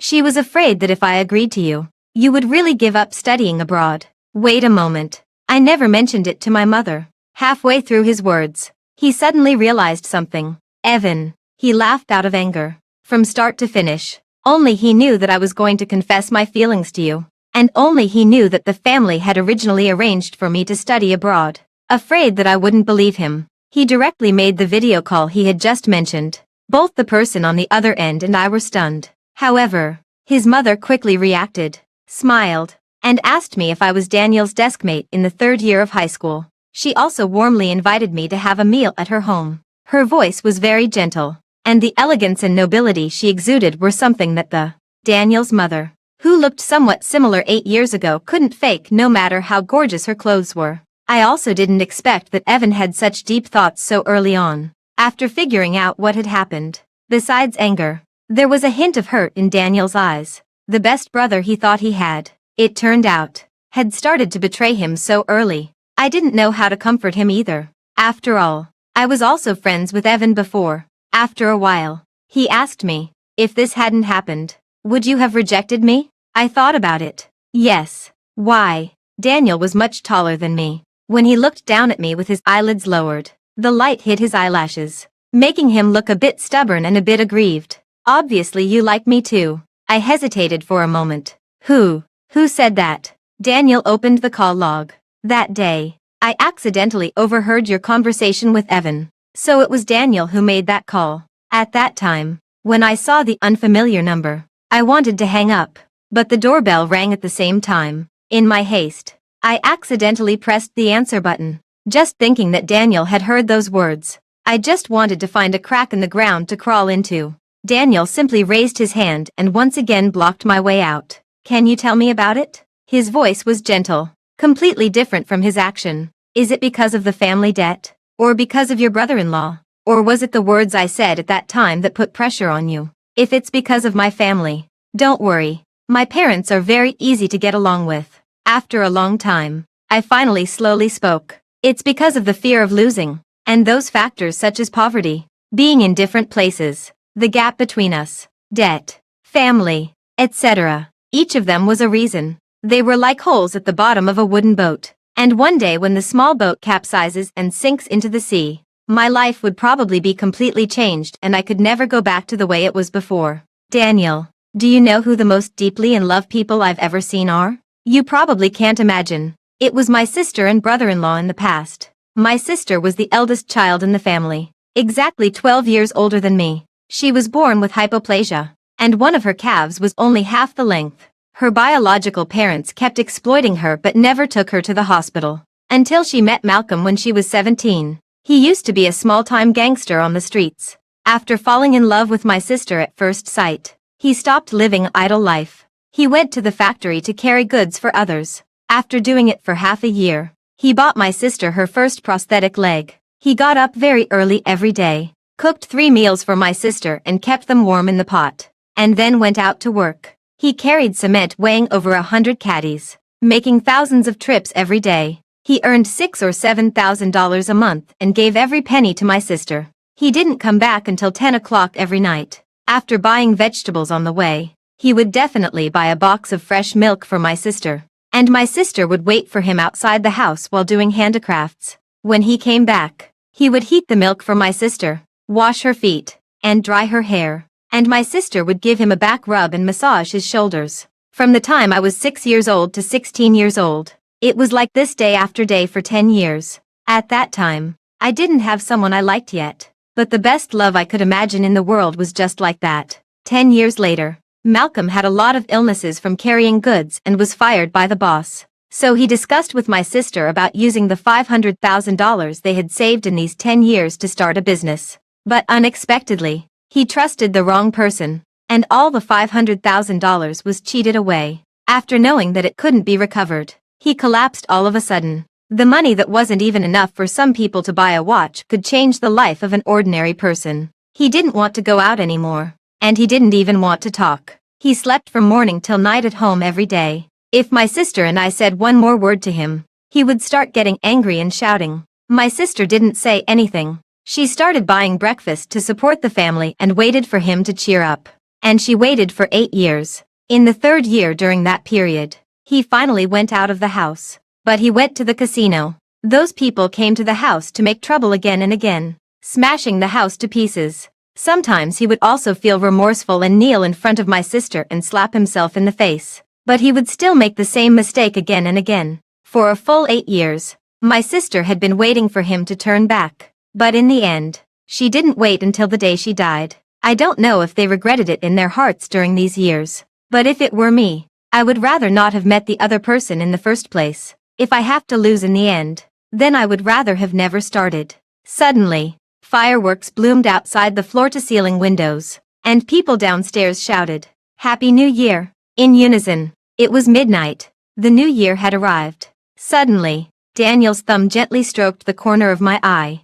I looked up in a daze. When I just found out that Daniel liked me after graduating from high school, I was actually more flustered. And I also thought that he should have been just impulsive. Some time ago, when Daniel said that he still liked me, I was still a bit dazed and couldn't believe it in my heart. But at this moment, perhaps it was because the temperature of his fingertips was too warm and real, and his gaze was too focused. I finally had a real sense of his love for me. It was as if the young man from 10 years ago had walked down from the platform and walked up to me step by step.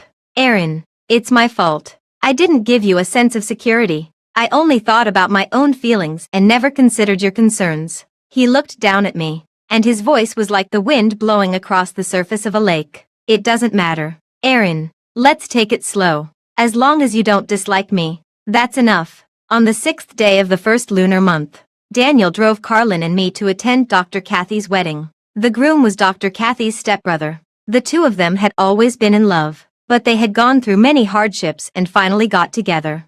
Dr. Mark went on a blind date when he went home for the New Year's Day and met a girl who he really liked. They had a good impression of each other and their relationship progressed rapidly. Now they were already together. He held the girl's hand and specially came to show off in front of Daniel. Unexpectedly, senior is still senior. "I got out of the single state faster than you," Daniel snorted. "Just hold your girl's hand well and don't mess around with matchmaking anymore." Dr. Mark immediately lost his confidence. Carlin's mother. "Well, I'm just someone who likes to matchmake randomly. Don't take what I said before seriously," he muttered in a low voice. Fortunately, I made up for my mistake. Otherwise, I would have committed a great sin. When we got back to the community, before driving into the underground garage, someone suddenly rushed out from the side. After a sudden stop, Daniel and I looked at Malcolm, who was less than 1 meter in front of the car, with lingering fear. "Are you trying to kill yourself?" For years in prison had made Malcolm much more weathered. His cheeks and eyelids were sunken in, making his eyes seem to protrude. My child with Gina. Give me back my child with Gina. He kept repeating this sentence, as if he was a bit crazy. He was desperate to rush towards the back door regardless of everything. Daniel stopped him and turned back to ask me how to deal with it. Just thinking of my sister waiting for 8 years, and the look in her eyes gradually dimming until it went out. I couldn't forgive him, especially in the end. When my sister was being rescued in the operating room, he was still at the gambling table. If I hadn't happened to go to visit my sister during the winter vacation, I'm afraid she wouldn't have even had someone to sign the operation consent form in the end. I won't give the child to you. My sister's last wish was for me to raise the child, and it has nothing to do with you. As I was speaking, the community security guards happened to notice the situation here. They took Malcolm away and promised that such a thing would never happen again. Fortunately, the car windows had good sound insulation, and Carlin didn't hear anything in the car. The next time I saw Evan was a week later, and it was also the day before the court session for the divorce appeal. When I went downstairs to throw out the trash, he was leaning against a tree trunk 10 meters away, smoking. He looked listless, and his eyes were very cold when looking at the people coming and going, which didn't match his previous persona at all. But perhaps this was the real him. Noticing me, he stood still and casually waved a stack of rolled-up papers in his hand. Divorce agreement. Do you want it? I walked over slowly. You agree to the divorce. However, Evan took his hand back, extinguished the cigarette, and didn't answer the question directly. You all know about it, right? The thing that happened when we graduated from high school. Although it was a question, he used a declarative tone. You've already met Daniel's parents, haven't you? A few days ago, Kelsey's mother went to the Jonas family and tried to send a woman to Daniel's bed. Daniel's parents said that he already had someone he liked, and they even showed her your photo, saying that whoever Daniel recognized was also recognized by the Jonas family. His tone was calm, yet it seemed a bit melancholy. What reasonable parents they are. If it were in the Hilbert family, if it were my parents, such a scene would never be possible. I would only be able to bring you home openly if I stepped on everyone in the Hilbert family. I didn't respond, not knowing what to say. He didn't mind either and said casually, Daniel really struck hard. In order to prevent me from coming to you, he basically cut off one arm of the Hilbert family. I really thought before that he was obsessed with academics and didn't understand anything else. He sneered. By the way, I came on New Year's Eve, but I knew you didn't want to see me. I saw Daniel rushing back, and I saw you celebrating the new year together and watching the fireworks by the window. I resorted to all means and worked hard for 8 years, but I still couldn't compare to him. Evan raised his hand halfway, then remembered that the cigarette was extinguished and listlessly put it down. One last question. If at the beginning, there hadn't been that sentence, even if you met Daniel later, you wouldn't have left me, right? I should have believed you. You are so emotional and keep your promises. You wouldn't have abandoned me, but I was too afraid of losing. There are no ifs. I interrupted him calmly. If I hadn't heard that sentence and hadn't discovered all of this, I would indeed have been kept in the dark all the time. I said I would be responsible for a lifetime, and I definitely would have been. But it didn't matter anymore. After all, from start to finish, there were only deceptions and lies between us. Evan, let's part on good terms. Whether it was sincere or not, Evan had indeed helped Carlin and me before. If he was willing to take the initiative to get a divorce, I didn't want to make it too ugly in court tomorrow. Evan kept his head down. After a long time, he finally replied softly, okay. The days passed by. The New Year's Day was over. The winter vacation was over. And I also got divorced from Evan. Daniel has been very busy recently and often works overtime until very late. I would cook one more portion for dinner every day and save it for him as a midnight snack. He said that the ingredients he ordered were for half a month. But when the time came, he said it was for another half a month. He wouldn't listen to me. Instead, he raised his hand and pinched my face. You finally gained a little weight. After the winter vacation, Jason stayed at Daniel's house and never left. He also transferred to a nearby primary school. Then he pretended to be sick and made excuses not to go to school every now and then. Daniel and I wanted to give him a good beating.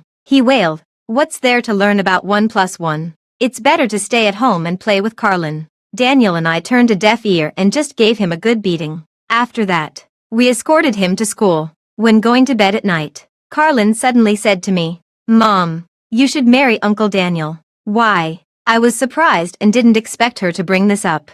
Uncle Daniel is very nice. Carlin likes him. And Carlin knows that Mom also likes Uncle Daniel. Mom is very happy when she's with Uncle Daniel. Carlin wants Mom to be happy. I touched her head. But what if you're not happy one day? Carlin didn't hesitate. Then just break up. I was taken aback for a moment. When spring arrived, the snow in City A melted.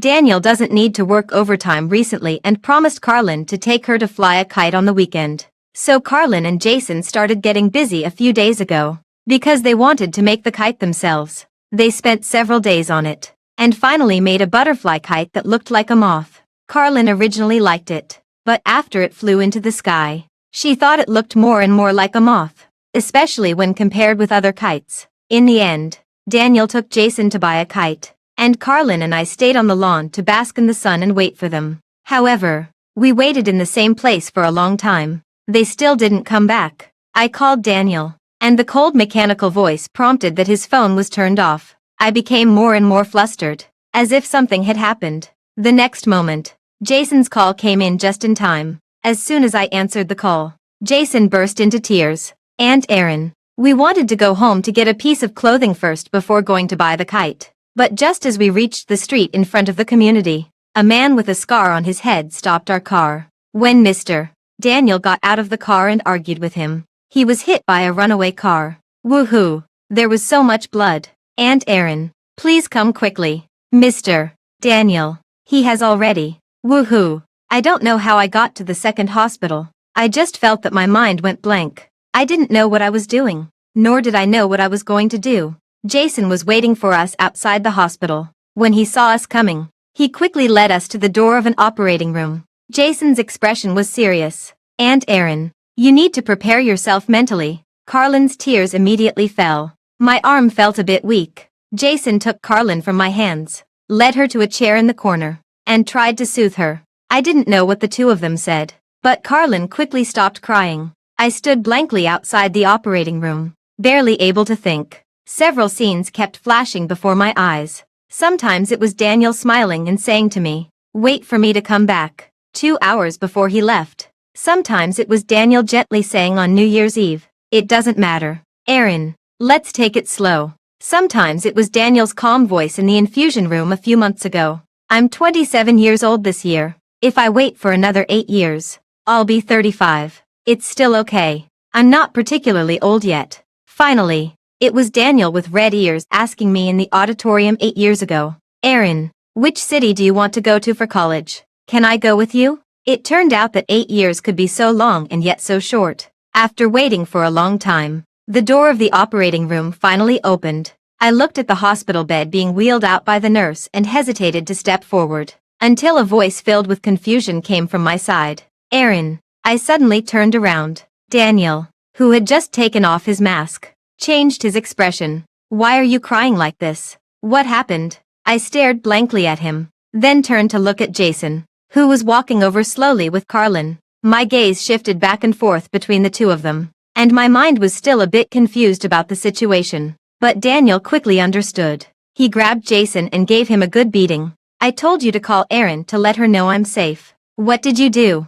Suddenly, Daniel froze in place. I reached out and hugged him tightly, tears streaming down my face. Fortunately, he was okay. Fortunately, it wasn't too late. Daniel said that they did encounter Malcolm in the afternoon. And indeed a car had lost control and crashed towards them. But he only had a few scratches. Malcolm was in a worse condition, with a broken leg. They originally planned to send him to the hospital and then come to find us. Unexpectedly, as soon as they arrived at the hospital, they met a patient who urgently needed surgery for rescue. So Daniel asked Jason to call and inform us. Unexpectedly, Jason did something like this. I wiped away the tears on my face in an embarrassing way. Daniel gave Jason a fierce glare again. Then he turned around and softened his voice. "I originally didn't want to tell you about this because I was afraid you'd worry. It's also my fault. From now on, I'll tell you immediately whenever anything happens. Okay, and I'll teach that kid a lesson later."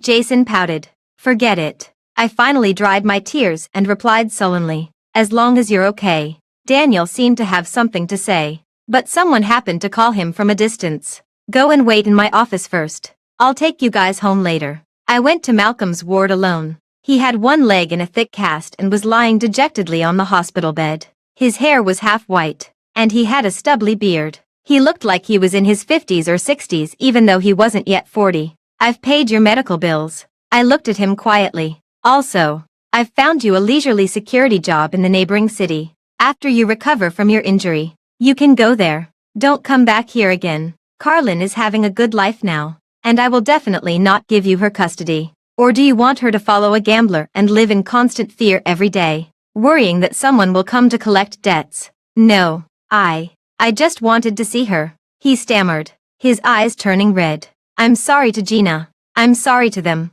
the mother and daughter. If you truly want what's best for Carlin, listen to my arrangements and work properly there. If one day when Carlin grows up and asks about her biological parents, I'll tell her the truth. I hope that before that day comes, you can at least become a decent biological father who looks like a proper person in her eyes. When I turned to leave, suppressed sobs of regret came from behind me. Perhaps this regret was sincere, but it really came too late. It seemed that a lot had happened on this day, and it felt like a long time had passed. But as I walked through the transparent corridor of the hospital, I realized that the sun was still shining brightly outside. Carlin was playing with Dr. Kathy at the other end of the corridor. Jason somehow slipped to my side, looking very mature for his age. The sun will set sooner or later, and no matter how long spring lasts, it will eventually pass. Since you like him, don't have so many concerns. You know what I mean, right? He grimaced and rubbed his buttocks. Don't let me have taken this beating in vain. I couldn't help but smile. He continued speaking, his eyes showing a bit of seriousness and an emotion that I couldn't quite understand. Don't wait until you really lose him one day and then regret it. As I turned my head, Daniel happened to appear in my sight. As soon as Jason saw him, he took off running to play with Carlin. The warm spring sunlight filled the corridor. Daniel strode towards me. Malcolm didn't attack you, did he? He was a bit anxious and subconsciously grabbed my shoulders. I'm fine. Daniel let out a sigh of relief. He was just about to retract his hand. The next second, I quickly grabbed his hand. We haven't bought the kite yet. Right. Daniel was taken aback for a moment. Oh, that's right. Let's go together to pick a new kite for Carlin tomorrow. Daniel stared at his hand. After a few seconds, the tips of his ears quietly turned red. But on the surface, he still looked as if nothing had happened. Then I'll come to pick you up tomorrow morning. Let's go home now. Okay, let's go. Don't waste every spring. And don't be afraid of withering. Daniel's side story. Later, Erin asked me when I started liking her. Actually, I'm not sure myself. I only remember the first time I saw her. At that time, I was being criticized one after another by a group of school leaders. The head teacher's saliva was almost spraying into my face. I stepped back calmly. The school is supposed to train students' ability to endure hardship.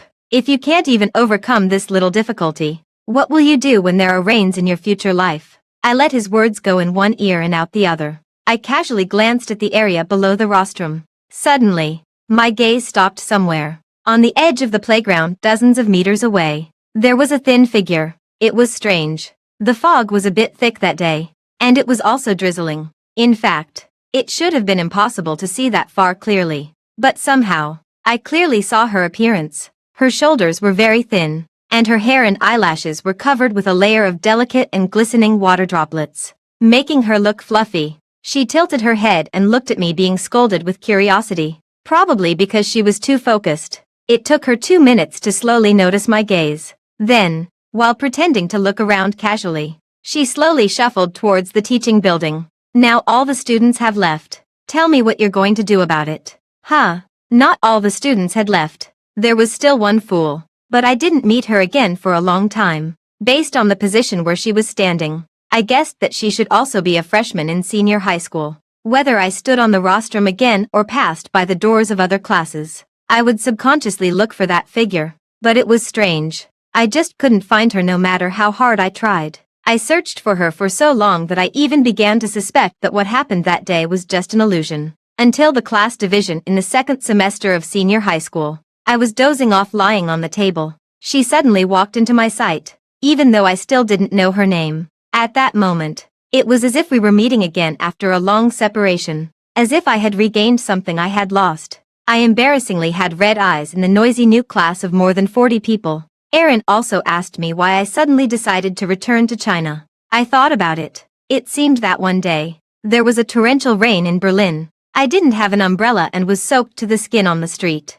At that moment, I suddenly felt that I couldn't stay in this damn place for another second. It rained every day. Every day. It made people irritable. City A was much better. I suddenly missed its dry weather and the drizzling rain that was 1,000 times gentler than that in Berlin. So the next day, I applied for resignation and boarded a plane back to China. At that time, I didn't expect that I would meet Aaron in the hospital 2 months later. I had imagined thousands of scenarios of our reunion in my mind. Should I calmly say, "Long time no see," or leave pretending to be cool? Unexpectedly, when that day came, my mind went blank, and I couldn't remember anything. I didn't even dare to breathe.